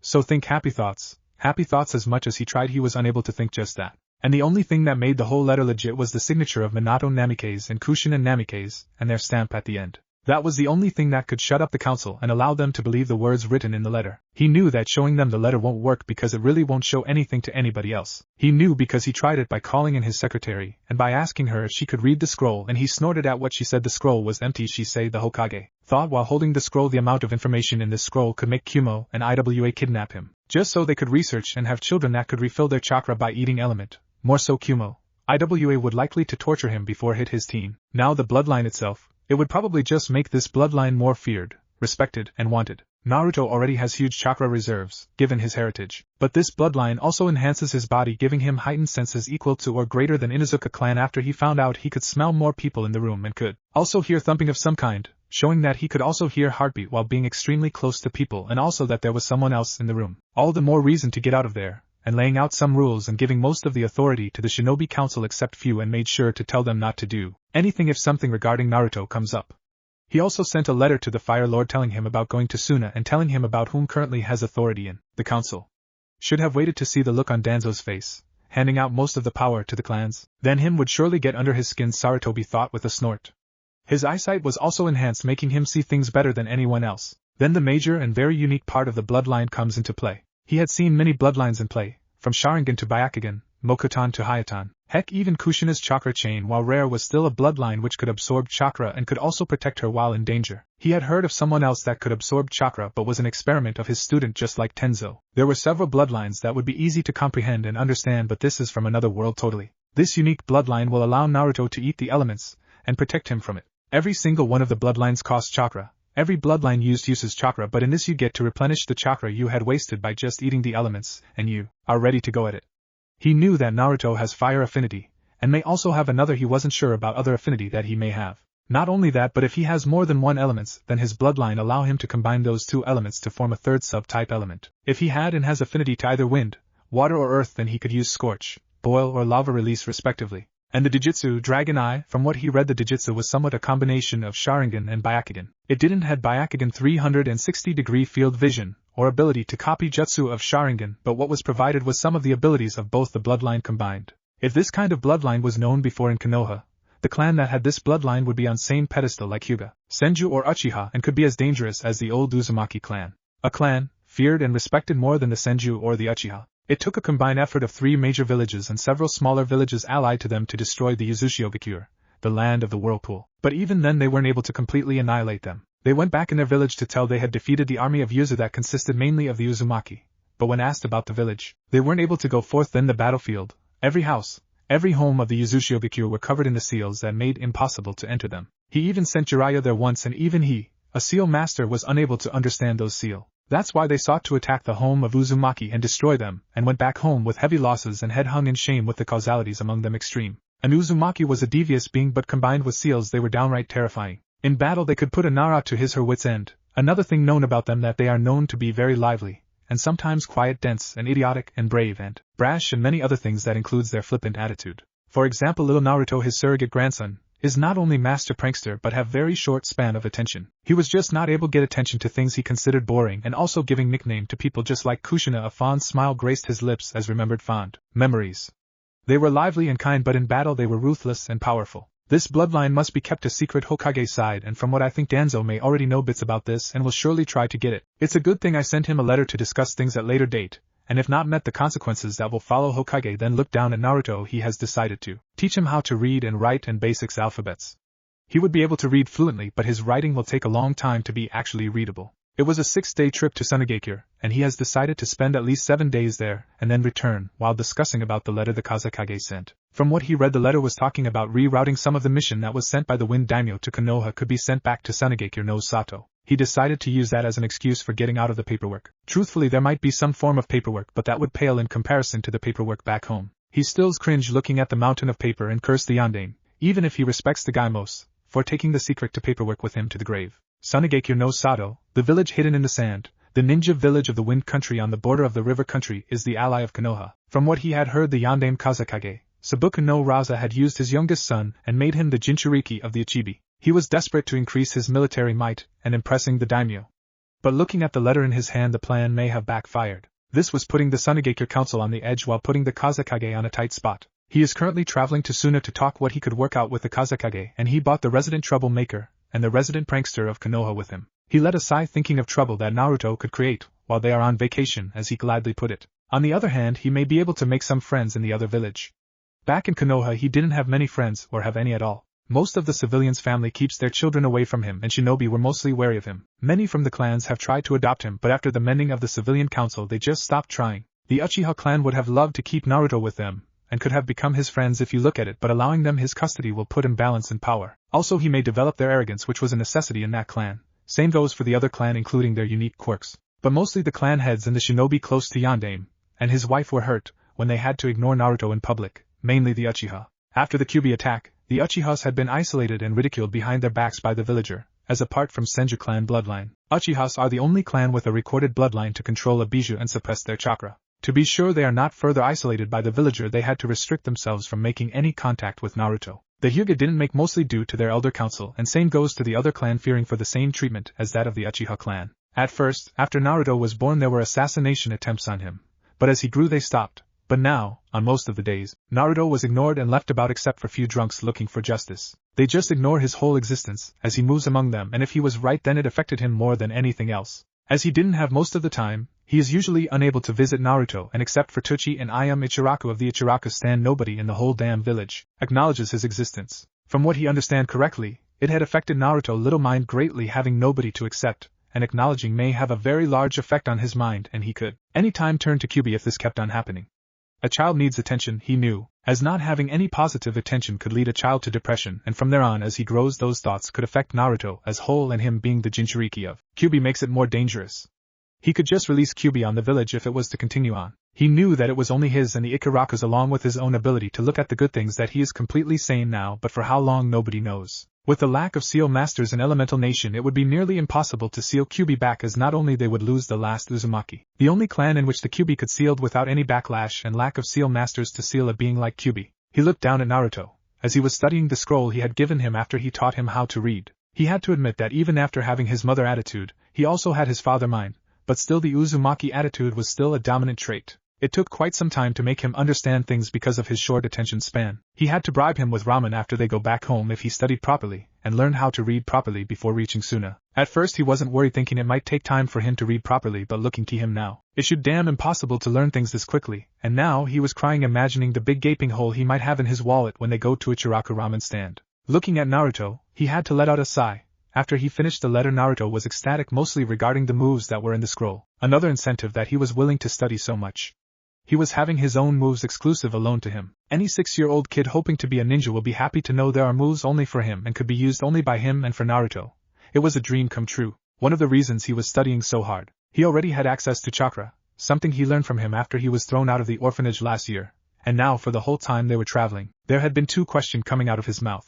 When we will reach there, or can I now open that scroll? And truthfully these questions were getting on his nerves, and truthfully he was losing his patience with Naruto and the amused chuckle of his ANBU, which were hidden, and the 2 of his escorts, wearing ANBU pants and jounin vest, one having silver hair and mask over his face covering up to his nose, reading a orange-colored book, wearing his forehead protector over his right eye, and other guy with brown hair, wearing a bandana over his head and his forehead protector on back of his head, and a saban in his mouth, looking amused at the scene. The mask-wearing person is the strongest jounin of the Konoha, Hatake Kakashi, named in the bingo book Copycat Kakashi, an A-ranked ninja who had a repertoire of over 1,000 jutsu in his arsenal, and the next person a Tokubetsu/special jounin Genma Shirami, a shinobi fluent in using saban. GG. Naruto whines again while using world-famous cute puppy dog eyes at the Hokage. Can I open the scroll with moves please? The Hokage let out a frustrated sigh as he tried to ignore the look Naruto was giving him. Don't look at it, just ignore it, damn it. How long did you think he could handle? Genma asked as he looked at the scene. Don't know. Kakashi looked amused at the scene, but I don't think for long, he pointed out as he looked at the Hokage.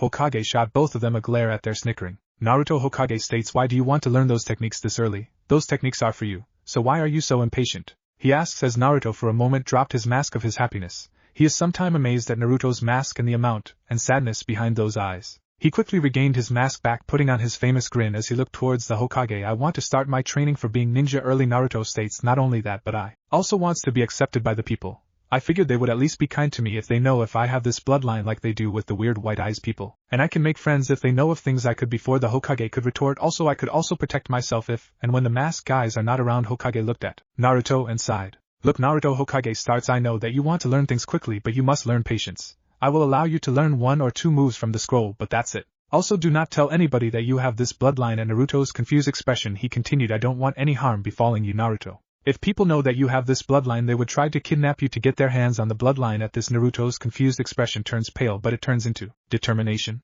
All the more reason for you to learn things, Naruto. Hiruzen then took out the scroll with Golden Dragon scroll on it, then called Naruto as he opened the scroll and showing a pattern to Naruto, and looked at the odd expression of Naruto at the design of the seal. Now Naruto, the Hokage starts. This seal is a storage seal. This seal is more complex than the regular storage seal because it is attuned to your chakra, only making it that nobody else from you could open the seal. To activate the seal you need to send your chakra into it, understand? His nod, seeing that he understood it, he said further, now I want you to send some chakra into it. After moving beside his surrogate grandfather, Naruto sends a bit of his chakra into the seal, or tried to, because as he didn't have that much control he sent a burst of chakra into the seal. Results: a sudden power burst in the seal throws the another scroll out of the seal at an alarming speed. As it was kept vertical to the ground, the scroll came out towards an unexpected Kakashi and hit him in the balls. Not able to dodge due to the surprise, Kakashi lays on the ground holding his groin area with absolute horror as Hiruzen and Genma along with the ANBU guards comes to the term. What happened in just short amount of time, as Naruto was laughing, hardly rolling on the floor. Now looking what has happened sent Genma into hysterics fit, and Hiruzen looking at the scene amusedly while trying to control himself from laughing and failing miserably. The ANBU guards were downright laughing at Kakashi's misfortune. Serves him right for reading that smut in front of children in the open, muttered an ANBU in cat masks while snickering. Hiruzen looked amused at scene as he gazed at Naruto. This will be an interesting trip, the Hokage thought, most interesting trip indeed. Wind Nation, Sunagekyo no Sato, Sabuku no Raza, the 4th Kazekage, also the person to have the Kekei Genkei or bloodline limit known as the magnet release, making it possible for him to use golden sand. He is a middle-aged person with brown reddish black hair wearing Kazekage robe and dress. He let out a sigh thinking about his village and family. His village, the Hidden Sand Village, one of the 5 major villages, having an economic and financial crisis due to the lack of mission in the village. Most of the missions are sent to the Hidden Leaf Village by the Wind Daimyo, increasing the feeling of resentment in the council towards Konoha. Moreover, he has been pushed hard to increase rules and strictness in the academy to improve the quality of ninja made in Suna. This led to drop in the number ninjas they usually made, also due to the lack of proper finances that was needed. He sealed the bijou into his own son, just so to increase the military might. Now for his family. The Sabuka family was happy once. 5 years back, he already had 2 children, 1 daughter and 1 son. His wife went into labor and was about to give birth to their 3rd child. But to increase the military strength, he decided to seal Ichibi no Shikaku into his own son. Truthfully, my worst decision, Kazekage admitted. Something went wrong during the sealing, leading to the death of his wife Kurara.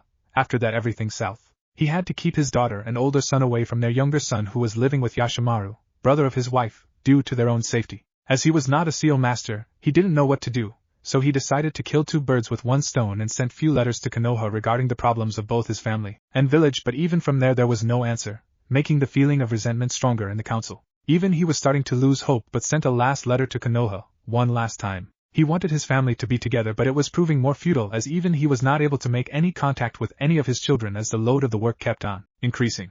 There were times that some of the ninjas were killed by Gaara's sand, as Shikaku decided to protect his host from any harm. One of the reasons he decided to keep Temari and Kankuro away from him, he didn't know when Shikaku, not his son mind you, will decide that Gaara's sibling were a threat to him. Also the village was downright terrified of Gaara, and there were sometimes attempt on his life made it more difficult for him to be accepted by the village. He only trusted Yashimaru to keep him sane.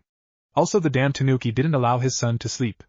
These things were making his head sore in pain. As he was thinking, he felt a presence in the room. Already knowing who was it, he spoke in an authoritative voice, "What is Baki?" In front of him now stood one of his most trusted jounin. He was wearing typical ANBU clothes and a jounin vest. Lord Kazekage Baki starts. We have received a word from Konoha, as he said that there was a light of hope in the eyes of Kazekage and nodded for him to continue. The Hokage has left the village and will be arriving in 5 days with his guards that include Jounin Kakashi Hataki and special Jounin Genma Shirani along with one extra guest. At the extra guest, Kazekage raised an eyebrow. Do you know anything about the extra guest, Baki? Kazekage asks. Yes, Baki starts. Another guest is Naruto Uzumaki. At the name Uzumaki, the Wind Shadow looked surprised. Interesting, Kazekage states. I don't believe that you know about his appearance of this Naruto. At the negative, he received the Kazekage side while looking out of the window. It's alright, you are dismissed, Baki, the Kazekage states as Baki leaves and Wind Shushin as he looks out the window, his mind on the last Uzumaki he had known and with whom she was seen. This will be the most interesting meeting, he thought, looking towards the Sabuku estate. Chapter 2, Vacation Part 2, Elemental Nations, Wind Country. October 16th, Sunigekyo no Sato. The Kazekage strolled through his village wearing his kage robes and had his 3 children were walking behind him with the guards following them with Baki and Pakura. His eldest daughter Temari and son Kankuro were walking right behind him, keeping distance from their youngest sibling Gaara, who was walking with their uncle Yashimaru, who was currently the only person Gaara trusted. He sighed thinking about his family and the drift that is now between them. He cannot blame his older children as they were doing what he told them, not to go near him. That was the command. But even then both of them tried to make at least some kind of relationship with Gaara. He wasn't able to form any kind of bond with any of his children. He was mostly covered in the council, so he didn't have time for anything else, and after the death of Karura, there was not a single family moment he could hope for. He again looked at his children and sighed and looked around. Most of the people were scared of Gaara. Even some of the ninjas and the roosters were terrified of him except for him, Yashimaru, Baki, Pakura, Ebizo, Chio and Temari and Kankuro. Currently these were the only people that were not scared of him. Even Temari and Kankuro were not. They were just wary of him, afraid they are not. He cannot blame them for that. After all, when it's about survival, even an ass would have an enlightenment. Pakura was what was the word again? A softer for young children, and Baki, well, he was Baki. Now Lady Chio is in the council and the only one he would look towards for advice. Not only that, but unlike some council members, she at least was humble and considerate, and one of the reason the council has not issued execution order for Gaara behind his back. Along with Ebizo, head of the Suna Council, they helped to protect Gaara as much as they could, not only for the village military, even if that was the only reason that the council listened to, but also for him to lead a normal life in the village. The brother-sister duo Chio and Ebizo are known as the honored siblings. 2 of the only people he trusted more than anybody in the council apart from Baki. All of them were heading towards the east entrance of the village, where they will greet the Kage of Konohagakure and his escorts from where they would be coming from the border of river country.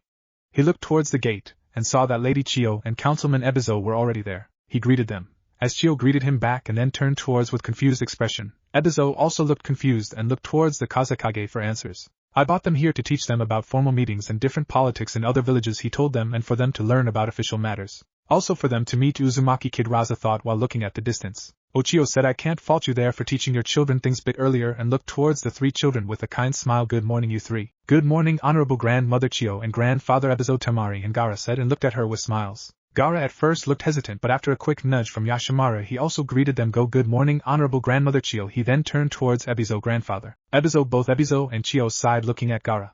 Both of them knew about Gaara's lack of social interaction. He only interacted with Yashimaru and it was wholly affecting the whole family. So when will they reach here? Ebizo asked as he looked at Raza. For the time the Hokage will reach here. They will reach in few minutes if what I was told, Raza replied, and looked and saw few figures making their way towards the gate. Before he could say anything, a chunin came forward. Lord Kazekage pausing a bit to look at Kazekage as he nodded for him to continue. The 3rd Hokage and his escorts are heading towards the gate and he looked towards the Kazekage as he raised a brow at the but there is a child in them and from what we could see it looks like they were ambushed on their way and Kakashi Hatake was holding the child in his clutches in his hands and other escort also looks harmed from what we could see. At the explanation the eyes of Kazekage and the elders widen as nobody had once dared to attack the Hokage and his escort. His first thought was to think that they must be some bandit, and second was that some IWA ninjas or nuke ninja were the one that has attacked them but he left the thought alone, and looked at his children. They had a look of awe and confusion. He then looked in front as the figures were now becoming clear. Raza looked at the Hokage as he looked at the Hokage and saw that him and his guard a tired look on their face, and the ANBU guard who were supposed to be hidden were walking behind the Hokage, Gunma and Kakashi and had several burn marks and weird writing on their masks. One weasel mask was bright orange. Who the hell wears an orange mask? His eyes then turned towards the special Jounin Gunmai Shirame. He looked as he went to hell and back. There were several tears in his clothes and his left sleeve was torn while looking and he looked closer. Were those burn marks on his pants? More specifically burn marks on the pants were near the crotch area and not just any burn mark, it was as if somebody had decided to use that region to practice Katan Jutsu. He heard giggling behind him and turned to see Temari. Kankuro and Pakura were giggling while pointing towards Gunma. Even Gaara was smiling while he gazed at them and there were amused expression on the faces of Baki, Chio and Ebizo. His eyes then turned towards one Hatake Kakashi, one of the strongest and most promising ninja produced by Konoha, the student of Yondaime who was the student of Jiraiya the Sannin who in turn was the student of 3rd Hokage that was leading the group who was the student of 2nd Hokage. Similar to Gunma he was having several tears in his clothes and what interested him most was the child Hatake was holding in his hands. Too bad he wasn't able to see his face as he was being showed his butt in the front, while his other hands were on his hips as if he was holding something there. Looking here Temari and Kankuro were laughing wholeheartedly as Gaara snickered quietly while keeping one hand on the teddy he walks with and other on his mouth. Finally Raza's eyes turned towards the Hokage. He looked tired and wet. His Kage robes were damp and were dripping with water and a deep frown on his face. From head to toe water was dripping from him. Kazekage along with people besides him had several thought but one topped all did he decided to have a dip in the river with his clothes on while looking at Hokage. His 3 children were now outright laughing, even some of the genins were trying their hardest to hold their laugh but were ultimately failing. Behind him even Chio was giggling but he can't even let out a snort to show his amusement. Raza let out a sigh while looking down. Sometimes he regret the time when he decided to become the Kazekage. He then lifted his eyes and glared at the assembled people around him. Everybody did shut up but there was still some occasional giggling coming from the shadows as he let out a frustrated sigh. The Hokage and company reached their destination and looked at the assembled people who came to greet them. Most of them were either giggling and tried to stop it but were failing miserably. Truthfully he was regretting the time when he thought about taking Naruto with him here. He then looked as Kazekage came in front and looked towards him. Good afternoon Lord Hokage. I hope that your journey may have went well. There was a complete silence as Raza said that. Hiruzen's eyes were twitching dangerously as he said that. Behind him he could see that many were trying to hold in their laughter. What he couldn't believe was that Raza did ask that question. Looking at him he saw a mortified look on Raza's face showing that even he couldn't believe what he said. Shio, Baki and Ebizo were giving him a look that said worst joke ever and shook their heads. But before anybody could speak or say a childish and confident voice spoke up. You bet it is. The Kazekage looked down to see a blonde-haired kid, maybe 6-year-old with 3 whisker marks on each side of his cheeks. He was wearing black short pants and white t-shirt with orange spiral drawn in the back. He heard someone taking deep breath behind him and turned to see the stupefied looks of Chio and Ebizo. He cannot blame them. The eyes and that hair could not be easily forgotten, and even he was surprised, and with that expression and his suspicion was complete. He knew who he was looking at and even he was surprised, but it at least solved the mystery of the death of Kyubi. He looked towards Hokage and saw that he was surprised and his escorts had a look of pure horror on their faces. Kakashi slowly turned towards the hand he was holding Naruto, and his face turned blue as he saw that Naruto was missing from his hands. Temari and Kankuro and Gaara were looking shocked and awed that someone has the guts to show up in front of Kazekage and talk so casually. Most of the assembled people were just downright confused as to who this child was. For Naruto he just wanted to play, and looking at the children behind the weird guy wearing robes he was thinking if they would want to play with him, but he needed to give proper greetings to the elder first. The old man had decided to tell him this, so that was what he was doing.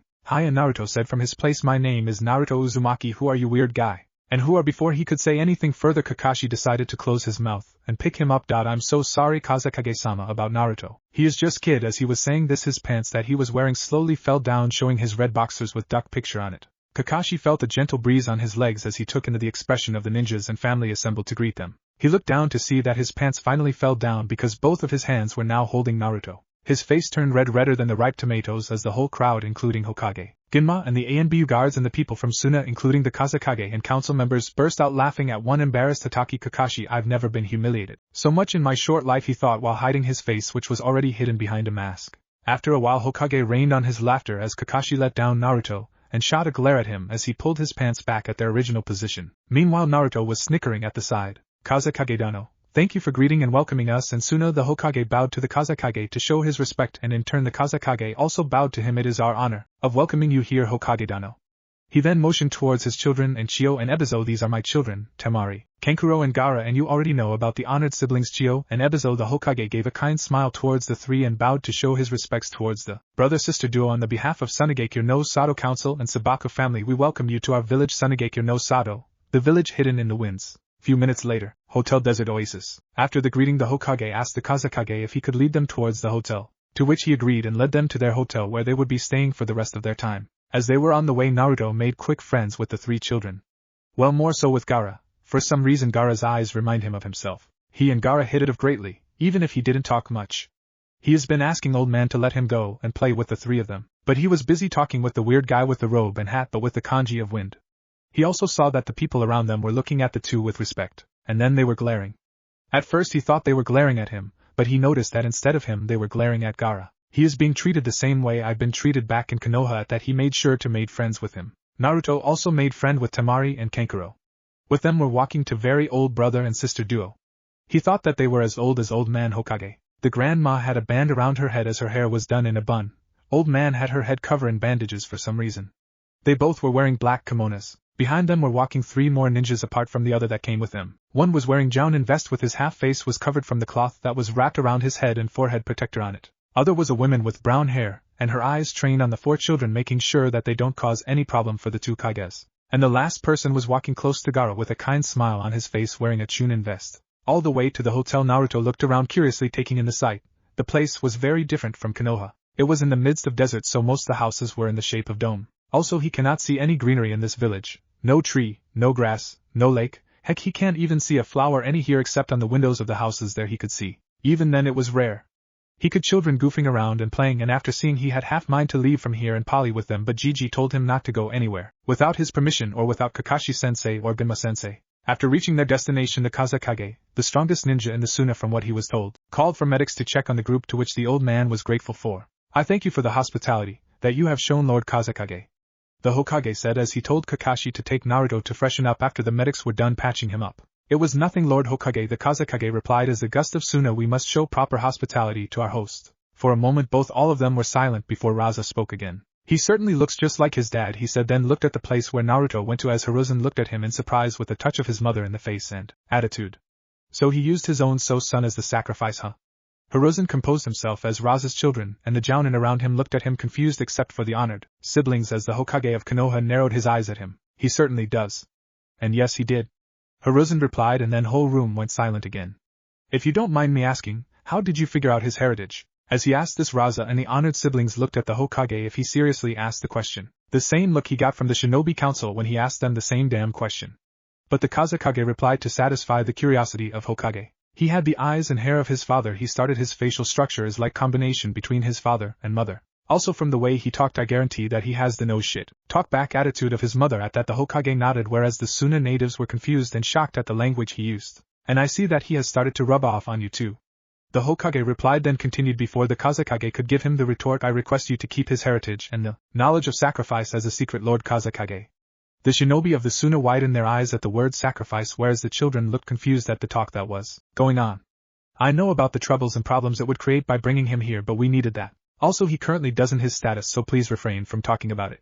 The Kazekage and the siblings raised their eyebrows at that. We shall honor that wish, Lord Hokage, Ebizo said as he looked at Hokage, as the Kazekage looked at the elder and nodded for him to continue. But don't you think he should know about his status and position he holds in your village? I know that, Ebizo Dano Hokage replied, but the fact is after the Kyuubi attack our village defenses was very low. If words about his heritage was let out, the amount of assassins after him would increase drastically. As he said that, many of the widened their eyes, the Kazekage, Ebizo, and Chio in realization and the rest in confusion. Before they could even talk further, a blonde blur came out of the bathroom very fast towards the Hokage and stopped in front of the Hokage, now wearing a black and orange striped t-shirt and red shorts and sandals. Hey old man, can I go out to play now? He asked with barely restrained enthusiasm, and before the Hokage could say anything he continued, you said that I could get to play with kids here, so can I? He said as the Hokage rubbed his temple in frustration. Okay fine, Hokage replied as Naruto cheered, but wait for Kakashi to go with you, but it will take time. Naruto whines as he looks at Hokage. Before Hokage could say anything further, Kazekage interjected, "If you don't mind, Lord Hokage, little Naruto could go with my children as they would be escorted by 2 of my ninjas." Raza pointed at Pakura and Yashimara as they stepped forward, and Kakashi could join them afterwards, and meanwhile we could discuss some of the things. As he said that the Hokage was about to refuse at first but changed his mind as Naruto begged to let him go out to play till he caved in. "Alright, but I want you to not cause any trouble," the Hokage said. "Have I ever caused any trouble to you, old man?" Naruto replied with innocence, as Hokage looked at him with a deadpan expression. He then went towards Kazekage children and asked them to show him around and play with him. "Come on, Gaara," Naruto said, and then motioned for the others to follow him, but before he could go any further, Temari stopped him. "Oi," she started, "do you even know where you are headed to?" Naruto stopped in his track as he looked back at her with a sheepish grin, and rubbing the back of his head. "You are an idiot." As she said this, Naruto gained a tick mark on her forehead. "Hey, who are you calling idiot?" "You, who else stupid?" "I am not stupid." "Yes you are." "No, I'm not." "Yes, no, yes, no, yes." "Ha, you admitted it," Temari said in victory as she pointed at Naruto. And before he could say anything further she continued, "Now follow me and I will show you around," she said / commanded. "Hey," Kankuro yelled from behind, "who made you the leader?" "I am the leader as I am the older one," and before he could retort, Gaara interjected, "I thought we were supposed to show him around." Temari and Kankuro looked at their younger brother as he joined the conversation. This is the first time that he had spoken anything to them at his will. They were surprised at first but chalked it up and nodded their head. "You are right," Temari said, "and being the oldest one among the 3 of us, I will be the tour guide for him." She took both Gaara and Naruto hands and led them outside with Kankuro trailing, baying, muttering about older sisters and how unfair it is for them to use their age as leverage over younger siblings. Pakura and Yashimara followed them, one giggling at the conversation and other smiling at the scene, as this was the first time Gaara has joined a conversation. The Kages and the rest of the elders and shinobi looked at the children and smiled. Kazekage was even more surprised when he saw a smile grace Gaara's face as Temari led them outside. "This is the first time I have seen Gaara smile," Kazekage spoke as looked at his son's back as the Hokage looked at him. "That little guy sure knows how to make someone smile." Hokage nodded at that word as knew that even in the worst time and troubles Naruto and little Konohamaru were the only who were able to make him smile. "Now we should talk about the ambush and attack against you on your way here." At these words Hokage looked confused. "Ambush?" Meanwhile, with Naruto and Kazekage children, the children of the Kazekage decided to give Naruto a tour, with Temari leading them and Kankuro and Gaara giving their own inputs, and some places were described by Pakura and Yashimara. They led him to several shops, but to his dismay there were no ramen shops around here. How these people don't have the food of gods here. While they were moving around, Naruto learned one thing about them. Just like him, they didn't have any friends and many of the children are afraid of them or Gaara. He didn't know, but the adults were glaring at Gaara with the same hatred and hostility as they glared at him.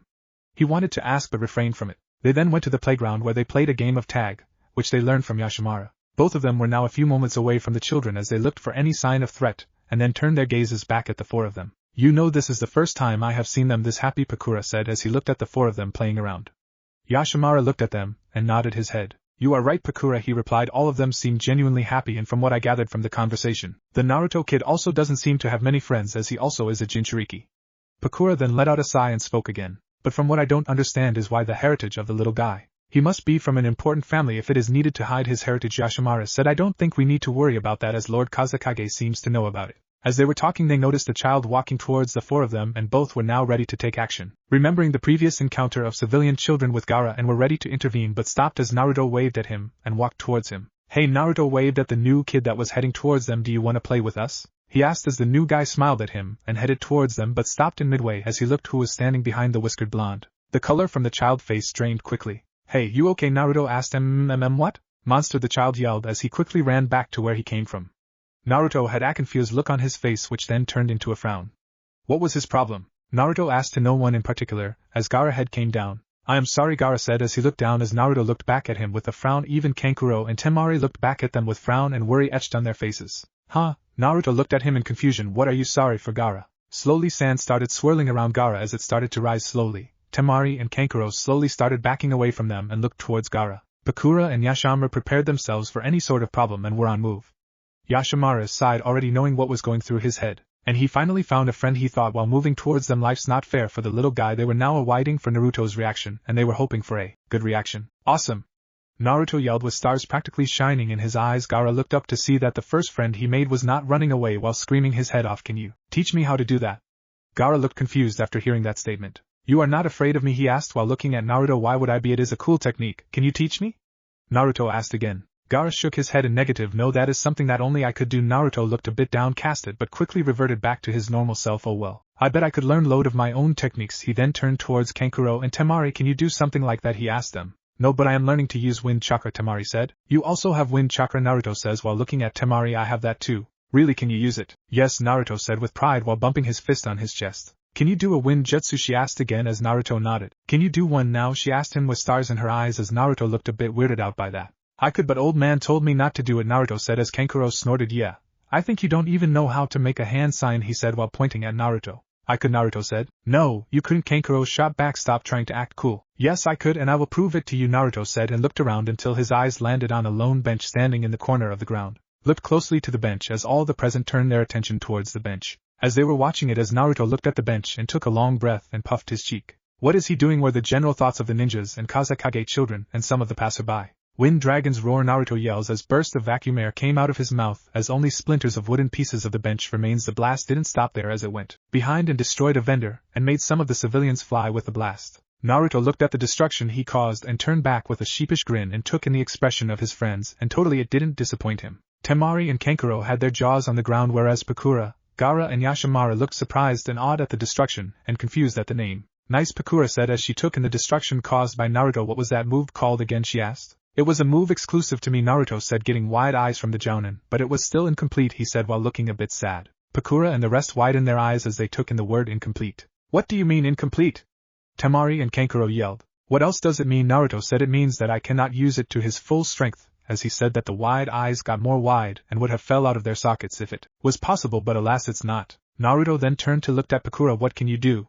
He asked while looking at her. Can you do a fire jutsu? He asked. Fire jutsu, Pakura said. Kid, I know a lot more than fire jutsu, and even have something better than fire jutsu. She then focused chakra as a ball of fire formed on her hand. The ball was bright yellow in color with fire moving around it. Behold, she said, this is my technique. Shikuden slash, or otherwise known as scorch release. It is an elemental bloodline limit, which her explanation was stopped as Naruto took in a breath and started inhaling the ball until nothing was left. Thank you for the meal, Naruto said as he let out a burp. The natives of Suna had their jaws on ground, including Gaara, and Pakura looked stupefied at the scene. You ate my scorched ball, Pakura said while pointing at Naruto and looked at Yashimara. He ate my scorched ball. Yeah, I can eat fire, Naruto said. He could have said anything further. His face turned blue and he fell on the ground holding his stomach. Naruto, Gaara and Temari yelled as Naruto's face became pale. What is happening to him? Yashimaru and Pakura went to check on him as his face shows that he was in pain. Yashimaru, take the children back to the hotel, Pakura commanded, picking Naruto up. I will carry Naruto as both of them sushin to the hotel. At the hotel. So the reason the condition you arrived in was due to a training accident that happened while you were trying to teach Naruto some jutsu? Kazekage asked for confirmation as Hokage kept on telling him it was not an ambush, but he was not believing. Nope. It was not possible for a child to use a jutsu that could hand out the damage that they showed. For some reason, it seems unlikely that an accident could land you in water. Gives two of your escort so much damage, including destroying the pants of one of your jounin, and resulted in a NBU guard's mask in orange. Oh, that was a prank. A prank. Yes, a prank. From the time the Kazekage asked about the Hokage about the ambush, the Hokage told them about their travels while omitting some of the parts as much as he could so that things would not seem so weird, but even after the explanation, as the whole situation seems very ludicrous. Lord Hokage, Kazekage stated, I think there must be something you are omitting. Cause if it was an ambush, I will request you to tell us, as it is not only for your security but also for the fact that happened near our border, so we must know anything suspicious. You are right, Lord Kazekage. I've omitted few things, Hokage starts, as they are not the things that one must speak openly about, and I hope to keep that a secret for now, but I am telling you the truth. We were not ambushed on your way here. Kakashi then took the liberty of entering the room. Kakashi, I was thinking, when will you come? Hokage said while looking at him. Now I want you to find Naruto and make sure he doesn't causes any trouble. Don't you think you are thinking too much? Lord Hokage Chiyo said. I mean, it just been half an hour. What possibly could he do to cause trouble in such a short amount of time? Truthfully, Lady Chiyo Hiruzen starts, if somebody let him out of sight for more than 5 minutes, then it is sure he is causing trouble, and every time he does that he gives me a new headache. Surely you are exaggerating a bit, Lord Hokage Ebizo said. He is just a kid. And kid causes troubles if they don't. What's the childhood is for? You are right, Ebizo Dano, Hokage said, but I don't want Suna to become a place of his. Before he could say anything further, the shinobi felt a presence entering the room as children of Kazekage entered the room with a frantic expression. Even Gaara had a look of concern behind him. Yashimura had a frown on his face before he could ask anything. Pakura entered the room cradling Naruto in her arms as he held his stomach. Every member present turned to her in question, but before she could say anything, Hokage questioned her. What happened? Hokage asked her while looking at her with narrowed eyes. Theorio playing. It showed him scorched ball. He did. Before she could continue, Hokage raised his hands. Take deep breath, and then tell what happened, he commanded as Pakura took a deep breath. He ate my scorched ball, Pakura said as the rest of the Suna natives looked bewildered at her. This is not a time for a joke, Pakura Kazekage said harshly. Say truthfully what actually happened. She is telling the truth, Lord Kazekage, Yashimaru interjected. He ate her scorched ball. Raza looked at both of them and rubbed his forehead. Yes, father, we were there when it happened. She was explaining her technique as he at the ball that was in her hand, Temari said as Gaara and Kankuro nodded their heads. Kazekage sighed and was ready to apologize to the Hokage, but he stopped as the third started talking again. I understand, Hiruzen said with a sigh as the Suna natives turned to him in surprise for believing such excuse. You have the elemental bloodline of Scorch Release, am I right? Pakura nodded her head as she looked at the Hokage with surprise. And I am correct, it is the combination of wind and fire, right? He asked as Pakura nodded. Hiruzen then let out another sigh and looked at the children and smiled at them. He then turned towards Kakashi and handed him Naruto. Good news, nothing has happened to him and everything is normal, Hokage said as he looked at the others who were literally looking at him with surprise at seeing the nonchalant expression of him, as if it was normal for a person to eat elements. But Kazekage asked something else that was going through his head. What is the bad news? He asked. The bad news is he will be regurgitating. He replied. Kakashi, please take him outside at the balcony, and do point his head towards the sky. The Suna natives looked confused as he turned towards them while Lord Kazekage, you wanted to know what happened, well now you have the front row tickets. Well, sorry to ask you this, but why would a 6-year child regurgitating be something interesting? Lord Hokage Kazekage asks as his face contorts in disgust. You are saying this now, but you are in for a surprise, Hokage says as suddenly Naruto let out a scream and just few minutes later a huge torrent bright yellow and red flames shoots out of his mouth up in the sky. The Suna natives in the room were surprised, but the below every siblings were scared and frightened. Within few minutes the hotel was surrounded by shinobi and kunoichi. The ANBU quickly surrounded the Kazekage. The whole village could see the flames as it reached its peak. After a few minutes the flames died down as Naruto loses his consciousness. The children of Kazekage looked worried and somewhat scared. Don't worry, he just has chakra exhaustion, Hokage states as Kakashi came with Naruto in his hands. Congratulations, Lord Hokage, you now have a new bloodline, Kakashi says with an eye smile as Hiruzen grew a tick mark on his head. What was that, Lord Hokage? Raza asks the Hokage while looking Naruto. That, Lord Kazekage, that is his bloodline, the bloodline of a dragon. Chapter 2, Vacation Part 3, Pranksters from Hell. Elemental Nations, Wind Country, October 16th, at night, Hotel Desert Oasis. In the room that has been provided for the Konoha natives, Naruto peacefully slept in the bed as it was the first time that he had a bed to sleep on. In orphanage the matron would throw him in a room with no bed and would sometimes even beat him. Because of that he started to run off into the forest and sleep on a tree. He learned to climb the trees and before that he used to sleep at the forest ground before crying himself to sleep. Hiruzen Sarutobi, the third Hokage of the Hidden Leaf Village, gazed at the peaceful smile that graced his lips as he slept in the comfortable, and smiled himself as he patted his head. You are more trouble than anyone would hope for, Naruto, he said as he remembered what happened after he opened the scroll of moves that was for Naruto. Flashback 4 days back, in Tanzaku Town. It's been an hour after the unsealing of the move scroll for Naruto. The opening of the scroll was grand as Naruto and Genma were on the floor laughing with several of the ANBU behind them as one Kakashi Hatake massaged his precious region that made him a man. Hiruzen rubbed his nose as he looked at the scene. He then coughed in his hands to get the attention as they held in their laughter, but the sound of snickering were still coming out. I think it's time we look into the scroll that has been left for Naruto, the Hokage said, and then he commanded his shinobi to take position to make sure nothing harms Naruto. As he was about to open the scroll, Naruto frowns before he could open the scroll. Why do you stop, Naruto? He asks as Naruto turns his head at him. I was wondering, old man, he starts as he looks at the aged Hokage, if I have a bloodline, and somebody left a scroll specifically for me, then shouldn't I have parents also? His words got several people nervous around him.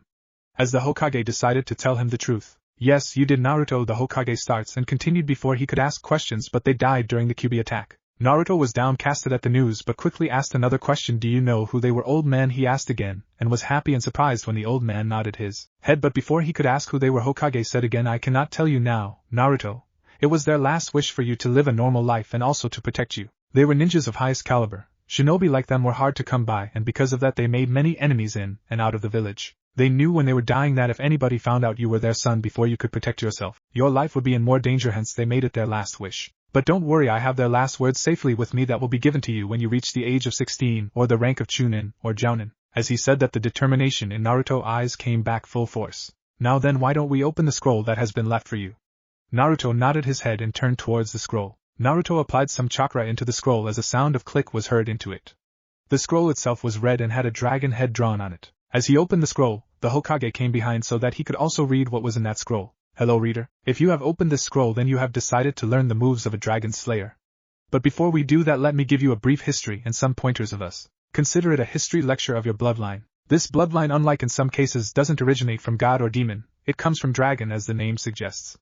But how does this bloodline come to be? Well, here is your answer. A long time ago, when dragon lived in the world and traveled through the sky, terrorizing people that lived on earth, they will attack the villages and cities and empires to kill and eat. As the people who were reading the letter widened their eyes at the statement that was written in the letter and looked at each other, and went back to reading that letter. But one of them, one dragon, was not satisfied. The razing of villages, destruction of cities and downfall of empires, didn't completely satisfy him. This was the Dragon King, the king of dragons, Valerian. It was said that this dragon was the strongest dragon and could use pure energy. One day, he and several other dragons went to destroy a village that they saw. But to their surprise, the human of the village fought back. Granted, the attempt was futile, but they tried and it impressed the dragons that attacked them. The dragons destroyed the village, but the Valerian didn't find any satisfaction again. The people reading the letter now had a sad expression, thinking of the lives and death that would have occurred in the village. When they were resting in the village, the Dragon King heard the sound of sniffling. He went towards the source to find a little child sobbing in front of the burning house. There were several children there crying. Valerian landed in front of the child and asked what he was doing, to which he replied that his parents and brother were in the house, and they died when they attacked. Valerian looked at the children and turned to his fellow dragon and asked them what they could, to which the dragons didn't have any answer. 2.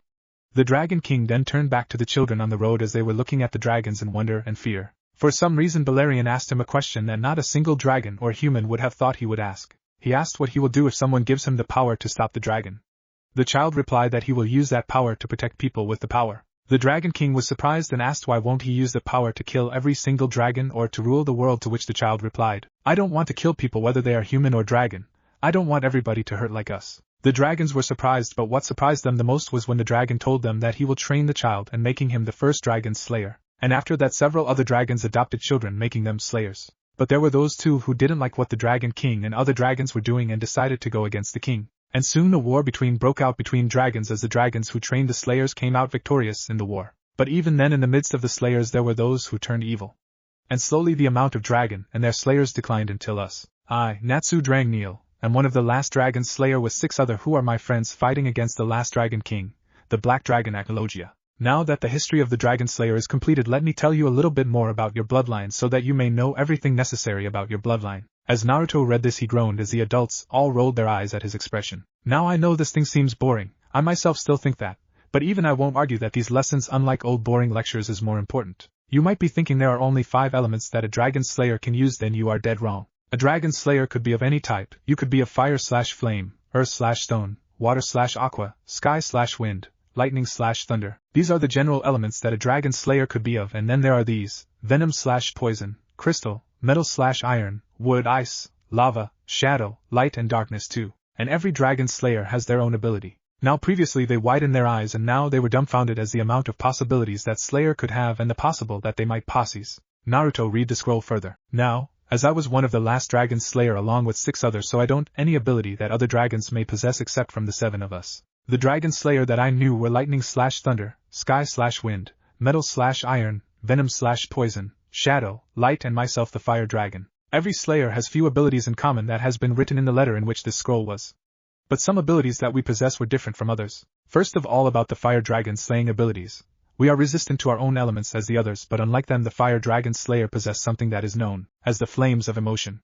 In short, it means the stronger your emotions are, the stronger, brighter and hotter your flames will be. Metal/iron dragon slayer. Same like the fire, could eat any metal to restore chakra. The special ability that could cover his body to turn your whole body including you into a living moving armor. You could also turn your hands into swords, saw and any metallic weapon. Lightning/thunder dragon slayer. Similar abilities, but this element allow you to turn yourself into lightning and do combats. You could travel large distance in short amount of time and could increase the strength of your body by bulking yourself up. Sky/wind dragon slayer.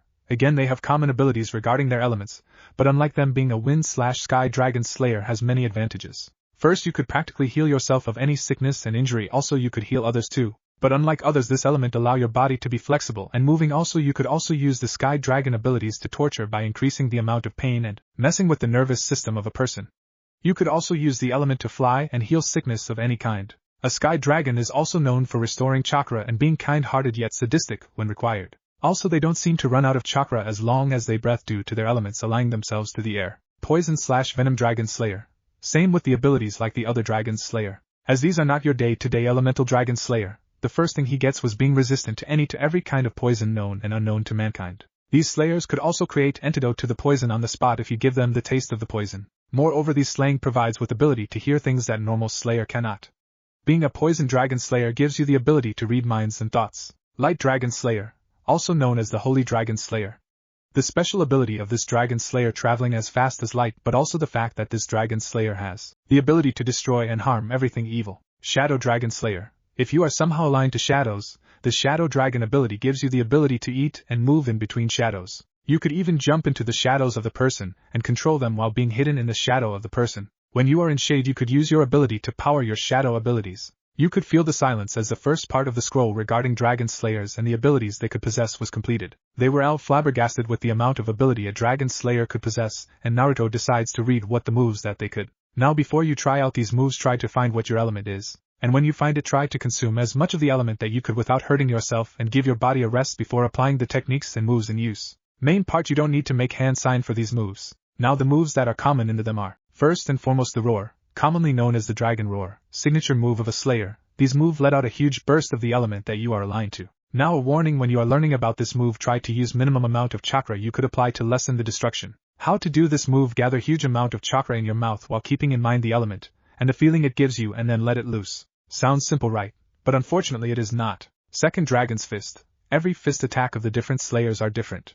You could use several different variations of this attack. Similar to the first, this time gather chakra in your hands and think and feel you element. Third, Dragon's Talon. Similar to the first and second, but this time it includes your leg.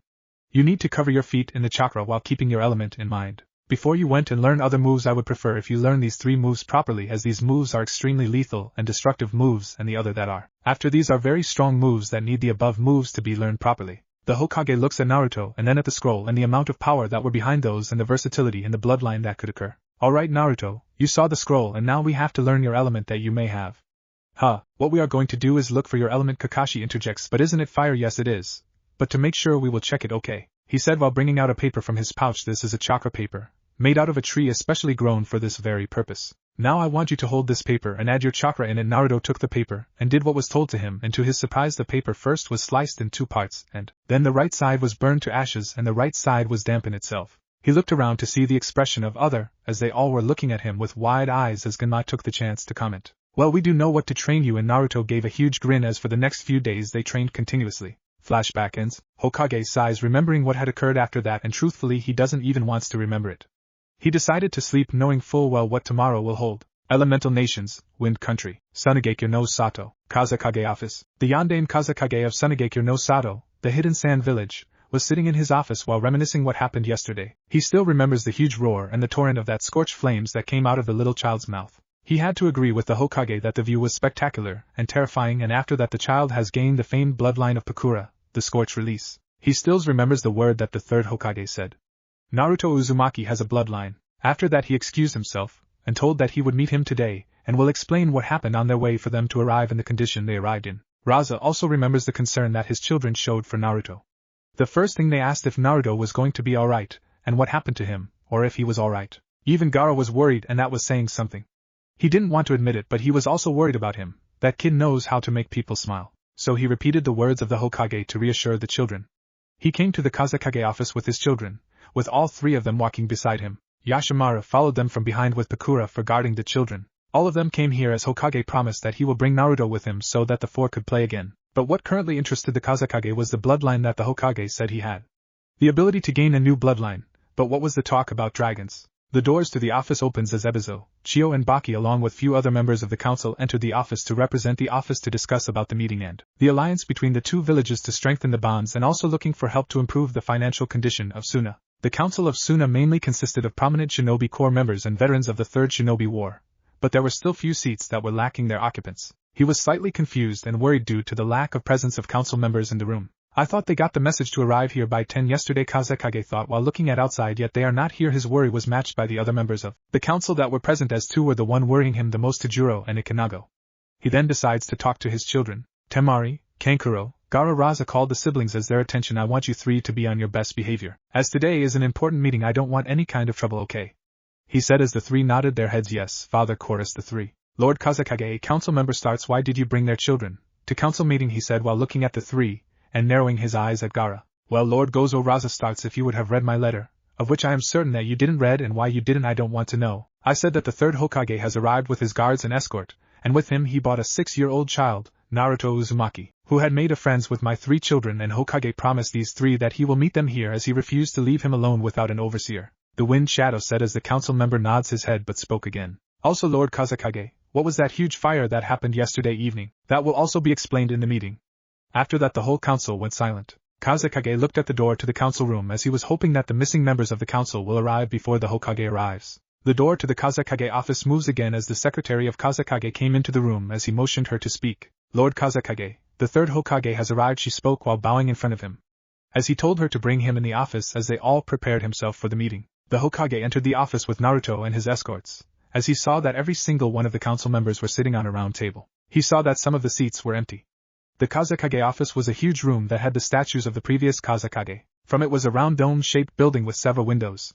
The Kazekage sat in the midst of the table as behind him the kanji for wind was written in bold black. Temari and Dara were worried when they didn't saw Naruto at first, but their faces lit up when Kankuro pointed Naruto from where he was. Hokage smiles as he saw Naruto's face lit up with joy as he saw his newfound friend behind the Kazekage. Greetings to you, Lord Kazekage. An honorable council Hokage greeted the whole council with a smile on his face as they greeted him back and sat down on a chair on the table as Naruto stood with Kakashi, Genma and Anbu guards and fidget on his spot.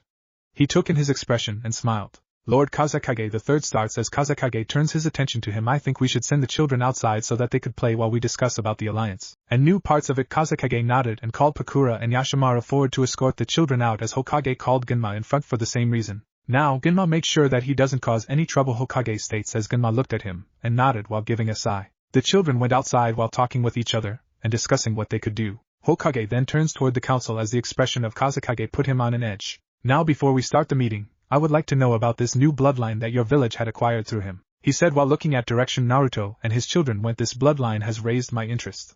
As it is also related to the ambush, I would like to know about it. Very well. After that the Hokage retold the bloodline and its basic to him, and what it could do. In truth to be told, after hearing the bloodline most of the council had their jaws touching the floor. My god, Chio was first to break out of the stupor. You have a gold in your midst, Hokage. That kind of bloodline could send anybody into hysterics. I mean, if you could eat air to refill your chakra, then you may never run out of chakra. That may be true, Lady Chio, Hokage states, but the person will need normal to maintain his body. Hokage then looks at the Kazekage and states, now that I have discussed about our travel and the incident that occurred yesterday, I think it's finally time to lay down business. As he said that, the Kazekage laid down what could be done to improve the alliance with Kazekage's siblings and Naruto outside the Kazekage building. So what do you guys want to do? Naruto asks while looking at them, but before Kankuro could say something, Temari questioned, we will discuss what we want to do later. First you tell us, what was that happened yesterday? Naruto sighs and looks at them and decided to tell them what he knew and remembers. After telling them about his bloodline, his crowd had a literal jaw drop. So cool, Kankuro states while looking at him with stars in his eyes. So what do you want to do now? Naruto asks again while looking at them. Pakura, Genma and Yashimura stood a bit away conversing with each other. So you're Genma, right?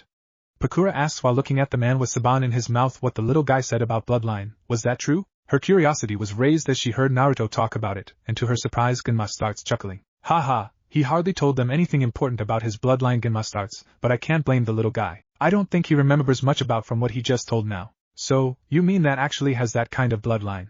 Yashimara asks as Genma nodded. He was about to speak something more but stopped when he saw a massive grin on Naruto's face, and paused as a look of horror grew on his face. Pakura and Yashimara looked confused as they saw him go pale while looking at the four children. Naruto, Genma said, stop. I know that look and I won't allow you to do something while we are here.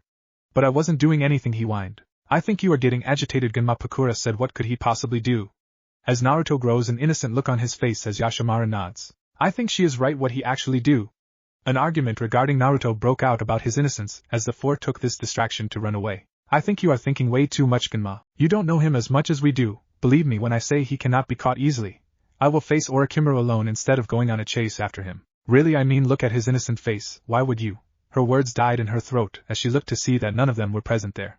Where did they go? I told you, was what came out of Genma's mouth. 2 hours later at the Kazekage Tower. And that's what we is the new addition, Lord Hokage. For the last 2 hours the Council of Suna had laid out several offers and requests to reroute the missions of the Wind Country back to them. He had agreed to the latter part, but the former part, even though profitable to both villages, needed to be looked on properly before he could muse on the thoughts. Kazekage called for his attention. Lord Hokage, there is something else that I want to discuss with you. The Hokage looked confused but nodded his head as sign for him to continue. This is a request of a father. More than anything, as you know that I've sealed the Ichibi into my own son, but at the time of sealing something went wrong and currently he is unstable. He cannot sleep at night, and as we are not a seal master of either your or your student Jiraiya's caliber, we were hoping that you would be able to look at his seal and do something. Raza bowed his head in front of the Hokage looking at the ground. Hiruzen smiled as did the Kakashi behind him. You won't have to worry, Lord Kazekage Hiruzen states while looking at the Kazekage. I will contact my student right away after the meeting and will look at the seal myself, to see if I could do something.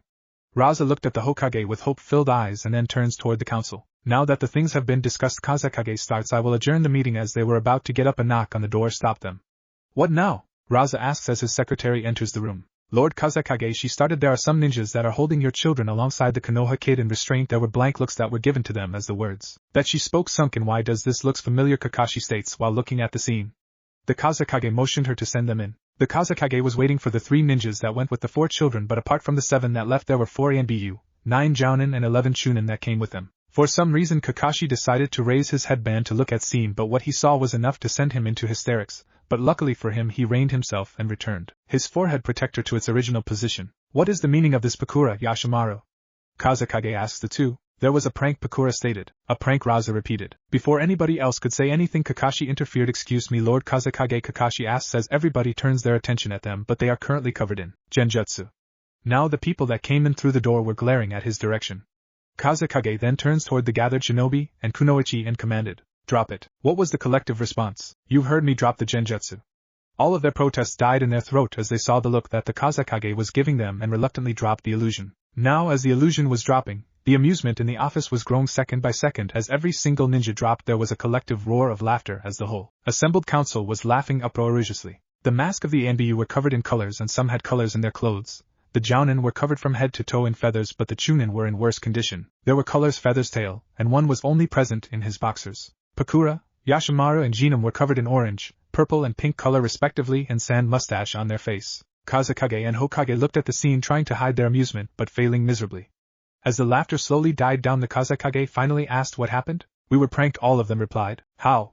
Raza asks, and start from the start. "They gave us a slip," Pakura said. "Wait a minute," Raza raised a hand to stop. "They gave the 3 of you a slip, as in you didn't even know when they went away." The 3 nodded their head as their face went red. "What happened after that?" "We found them 20 minutes later on top of the building in shopping district. From there they started throwing balloons with colors in them and ran away as the Chunin, Jounin and Anbu started to chase after them. From there they recounted the whole incident, how they were led into traps and how Gaara would trip them using sand. By the end of the tale the whole council didn't know whether to laugh, cry or feel awed that 4 children were able to fool several shinobi as both Kage rubbed their foreheads. "I am sorry," Lord Kazekage Hokage states while glaring at Naruto, "for the trouble that has been caused to you." "Don't be, Lord Hokage," Kazekage replied to the surprise of every person present. This incident showed that how much training that my shinobi corps need. As he said that, he turned towards Baki. "Baki, I am issuing the order for training them properly, from Genin to Anbu. Their training now falls in your hands." As he said that, there were several protests from the Suna shinobi. "Do you want to say something?" Kazekage asks as a Jounin stepped forward. "Lord Kazekage," the Jounin starts, "why are you giving this punishment to us? The prank that happened was harmless, we agree, but instead for being compensated for the damage that occurred you are letting them off the hook." "Yes, I know of that, Jounin," Kazekage responded, "but the only thing that has been damaged is your pride. And don't worry, they will be compensated. But what shamed me the most as the leader of the ninja village, my ninja were unable to catch 4 children in under a minute or an hour, but it took you 2 hours to catch them. So tell me, should I feel pride that my ninja took over 2 hours to catch 4 children who started their training, or should feel ashamed?" Several shinobi bowed their head in shame as the words of their leader hit home, but like the rest of the world there is always a person present that doesn't come of his high horse. But Lord Kazekage Chunin chimed in, "Given another, I believe I could catch them in under a minute." Kazekage narrowed his eyes at the person who spoke, but before he could reply, Naruto decides to let his presence known. "Is that a challenge?" Naruto asks as the Chunin looked at him. "Excuse me, what I asked if that is a challenge. And what if it is?" the Chunin replies. "Then why not raise the stakes?" Naruto says while looking at the Chunin. "What do you offer?" Kazekage asks Naruto. "Well, I was thinking that I have 5 more days here, right?" As the Hokage and Kazekage nodded. "Why not? In these 7 days, I will prank the shinobi of Suna, only ninjas with their help. And if you or any of you manages to catch us in few minutes, you will not be trained by the weird masked guy," Naruto states while pointing at Baki. "How like the Kazekage would agree to." "I agree." Every single person looks at the Kazekage as if he grew a second head. "What?" "Thanks to the Chunin and Naruto, with my children gave me a perfect idea to gauge the might of my ninjas in non-lethal way. I could increase internal security by letting these pranks occur and increase the security where the pranks happened. Moreover, if they are able to catch these 4 in less time than this, then I will think about the training that I will be sending you." And now every person were glaring at the Chunin as he now was trying to hide in the crowd. The Konoha natives shook their heads as a thought crossed through their minds: you just let the prankster from hell have a full reign. Chapter Vacation Part 4 Prankster Regime Program Elemental Nation, Wind Nation, Sunagekyo no Sato, October 18th. Sabuku no Raza, the Yondaime Kazekage of the village hidden in sand, was in his office. thinking of ways that he could increase the quality of shinobi in his village, and was preparing a training regiment for them. He still remembered the challenge that Naruto issued to the Chunin, and how he made it a measuring scale to gauge the strength of his shinobi. He could still hear the screams of the genin that were hanging in the air. It was 2 in the afternoon, and if he was right, Naruto met with his children at 9 o'clock at the playground, and had started the prank near 10, and he has yet to hear any news of them. Being caught was yet to be heard by him. Meanwhile, he was also looking for various things to add in the alliance, and discuss them with the Hokage before they go back to Konoha. He was thinking of adding a student exchange program between the two villages to boost the alliance, and increase the quality of his ninja if they get the opportunity to be taught by the best from both Suna and Konoha. What are they doing today, he thought as he gazed outside to see the mayhem that has been caused, and what exactly was he gazing at? He saw several shinobi pants of his shinobi, hanging or more exactly sticking at the academy.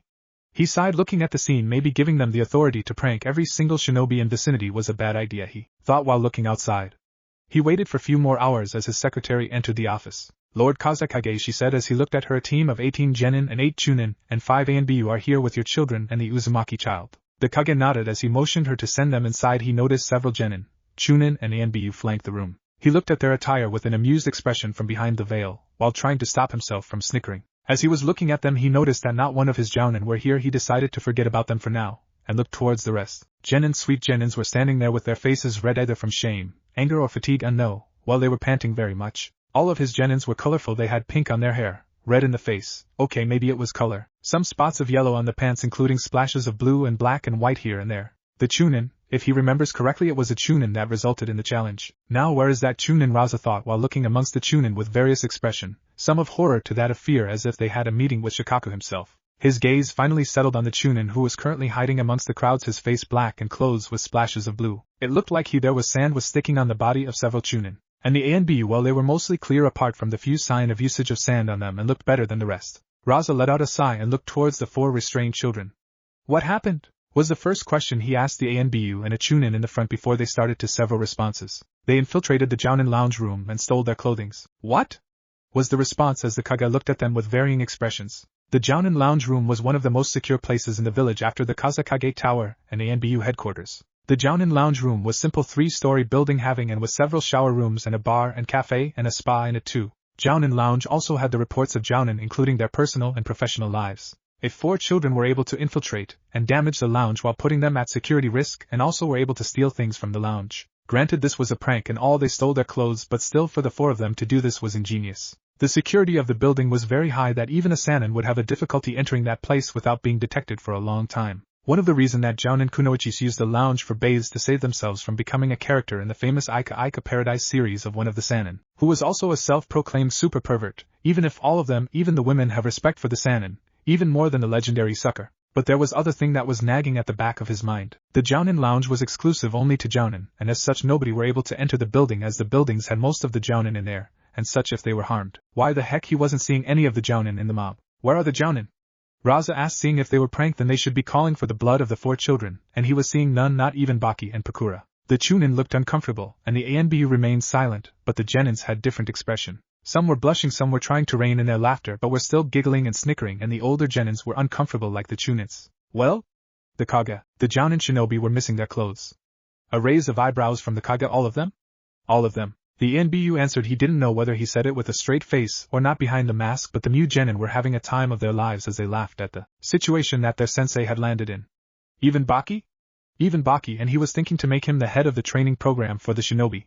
How? He was in the showers when they stole his clothes. Well, at least they didn't get a drop on him in other ways. He is now in towel as his clothes are currently used as a flag. A raccoon mask. ANBU pointed at the academy where pants were put on a pole and used as flag. At least they weren't got dropped on by the 4 of them, as at the time they were in a very pricky situation as nobody in their right mind would run after children naked. How much time? Kazekage started looking at the gathered shinobi. How much time did it take for all of you to catch 4 of them? All of them hung their head as the ANBU and Chunin muttered something. Speak clearly, he commanded and pointed at the Chunin. You first. The Chunin went stiff as that was the same Chunin because of whom the challenge was issued. I'm waiting, Chunin. 3 hours. 3 hours? 3 hours. All of you took 3 hours, he asked while looking at the gathered ninjas. It took 45 minutes for us to catch them, and ANBU said, and if he was not missing it then there was some pride behind that voice. The Kazekage rubbed his forehead while looking at them. So, again, it took an extreme amount of time for you to catch 4 children who have just started their training. Raza looked at the children as Naruto, Temari and Kankuro filled themselves in pride, and Gaara looked at the ground shyly, but even he didn't miss the smile that was on his face. You know this just strengthens my idea for the training program. Now everybody sunk their heads and some shivered at the prospect of extra training that the Jounin might dish on them as due to cut in budgets from the daimyo. The Jounin tried to up the training of the genin, and the training was a bit too much for the newly minted genin. And I might myself design and plan the training regiment for all of you. Before they were shivering, now all of their color went down the drain. What? Was the collective response. What are you gaping at? Raza spoke as every shinobi got their composure back. You do know that you have 4 more days to catch them, and I won't find it fit that my shinobi were unable to catch few children. You know I don't care that you were unable to catch these kids. What I want is that none of my shinobi prank by them. I want you to catch them even before they should have been able to prank my shinobi. Understood? Everyone was now looking at him as if he actually lost his mind. Now what are you all gaping at? You are all ninjas. All of you have responsibilities and jobs, so go out there and do that. After that he turned to look at the children and sighed as all of them were talking amongst each other. Even though the Uzumaki child was a trouble, he was more than delighted to have that child with his children. All 3 of them started to come out of their shell with every single day. He called in his secretary. You called Lord Kazekage, she said while bowing her head. Arrange a meeting with the Hokage for tomorrow. Yes, Lord Kazekage, she said as she bowed her head again and went out. He sighed again, thinking of the things that he could discuss with the Hokage, but instead he was thinking of the trouble the 4 children in front of them could bring. Now where was the Ika book I kept in my office? I seriously needed a good read, Raza thought while putting his hand in the desk as Temari led the 4 of them out of his face, and a blush made its way on his face and a perverted giggle came out. Elemental Nation, Wind Nation, Sunagakure no Sato, October 19th. It was Friday afternoon. Hokage walked through the village of Sunagakure towards the Kazekage office from his hotel. There was a frown marred on his face as he walked towards his destination. The Kazekage called him in the office, so the first obvious thought was that if Naruto decided to pull something on the leader of the village, and shook his head. He wouldn't try something so idiotic, would he? If he did, then he would be in shit load of trouble from him. He will confiscate all his instant ramen, and will ban him from the Ikarakus for a month. And at the time when I was getting so close to the important part of my Ika, the Hokage thought with a blush Kamiko was about to bend in front of Hayato while wearing a bikini as he kept his stare on her chest before his train of thought could go further. A giggle came from beside him as he turned his head to the right, looking at Kakashi, who was reading his Ika while moving around with no care in the world. It's not fair, damn it, he was crying anime tears as he entered the office. The secretary of Kazekage guided them again to the office as the Kazekage called them in. Good afternoon, Lord Hokage, Kazekage greeted as he stood up from his seat to greet Hokage. Good afternoon to you as well, Lord Kazekage, Hokage replied. There was silence after that for a few minutes, which was broken by Hiruzen as he asked the Kage of the Wind a question that was nagging at the back of his mind from the beginning. What did Naruto do? He blurted, ready to hear the damages done by him.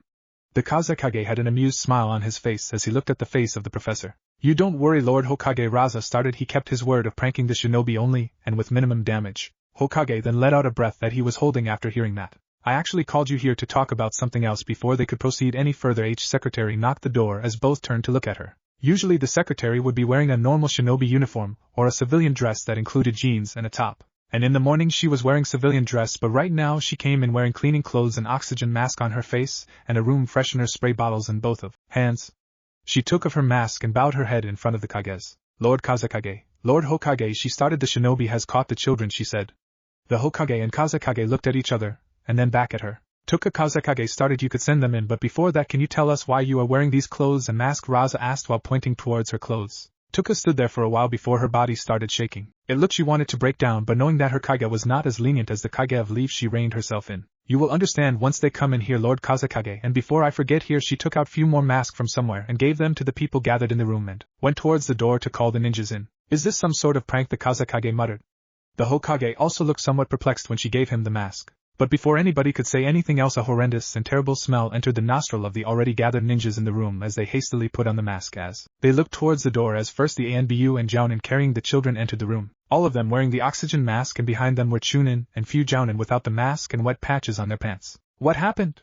Both Kazekage and Hokage asked at the same time. The Anbu decided to retell the whole ordeal to the Kazekage. Lord Kazekage, Lord Hokage, as per the challenge issued by you and accepted by Naruto and the Shinobi Corps, Uzumaki Naruto and the Sabuku siblings decided to make the academy instructors as their new target. They first enter the academy and enter the staff washroom, Gaara, Kankuro and Naruto towards the men and Temari towards the women toilet. There they used pants and shoes to make it look like someone was already using the washroom. After coming out of there, as the teachers were in the class teaching the student, they added the laxatives in the staff cafeteria lunch. After that, nothing was needed to explain as the Kazekage and Hokage looked at the unlucky ones who didn't bring their own lunches. Raza would have compensated them and given them a lecture like yesterday, but the stinking smell was so much that he could smell from the mask. Okay, he said as he looked at the gathered shinobi, you are all now excused and please get freshen up so that you don't smell like a skunk's ass. As he said that, the chunin behind the oxygen masked ninjas ran back home quickly. The four troublemaker quickly went towards their kage as all of them removed their mask. Even after they were gone, the smell still was there, and it was extremely difficult for them to breathe, as Naruto held his nose tightly to save himself from the smell. Lord Kazekage. Yes, Lord Hokage. Can we discuss these things at the hotel? Absolutely. All of them headed out of the room as the Kazekage turned to look at his secretary Tuka. Make sure to call the cleaners to clean the chambers thoroughly, and I don't want to smell anything like this again. As he headed out, he missed to see that his secretary was crying tears as they came out like waterfall from her eyes as she was left behind to have the place which now smelled worse than a scarf made of fur of a skunk's butt. Oh mate, Yashimaru was having an amazing day. Gaara was happy with his siblings and a new friend, so he didn't have to babysit him as Pakura was watching over them, and he was finally going to ask that hot girl next door on a date, and was currently on his way to give a demonstration at the academy as he was called in by a friend for nothing could go wrong. He went to the academy, gave the demonstration, and then went with his friend towards the staff cafeteria to grab a bite. How the person in front of him started, today is a good day, isn't it, Yashimaru? Oh yes, Yashimaru replied while eating. It is. Now as they were eating, several instructors made a beeline towards the washroom as he watched something in his stomach stirred as he held it, and just like the rest of them, and saw a long line there. As the stirring became unbearable to control, he ran out of the academy, and ran straight towards the public washroom in the park, but in his haste he forgot to look at the sign which clearly resembled a lady. As he entered the washroom, the first thing he noticed was the girl he was supposed to ask out after the academy, and then several other ladies. Trying to save himself from their wrath, he raised a hand and waved at them awkwardly. Hello. Apparently it was the wrong thing to say, as a long shriek of pervert and beat down the girls kept stomping at him, but before they could do anything further, a loud fart came out of his ass as the words of pervert changed into EWWW, and their expressions to that of disgust. His good day turned into the worst day as he looked at the girl walking away from him, while looking at him in disgust as tears came out of his eyes. But then the tears, they will pay, he thought, as while crying anime tears they will definitely pay. Watch out, Uzumaki, cause Yashimaru is coming for revenge. A large fart sounded from his ass again after he goes to washroom. He then held his pants and went out to go towards the male washroom, but much to his dismay it was again full by the instructors of the academy. He fell on his knees, eyes glazed over as another fart was about to come out, and he shit in his own pants and let out a huge cry. No, what if Naruto has dragon bloodline in fairy tale? And thanks for watching my video till the end. If you enjoy this content, then do consider subscribing to my channel, and leave a like if you guys need the next part. Comment down, and thanks for watching the video, and see you guys in the next video.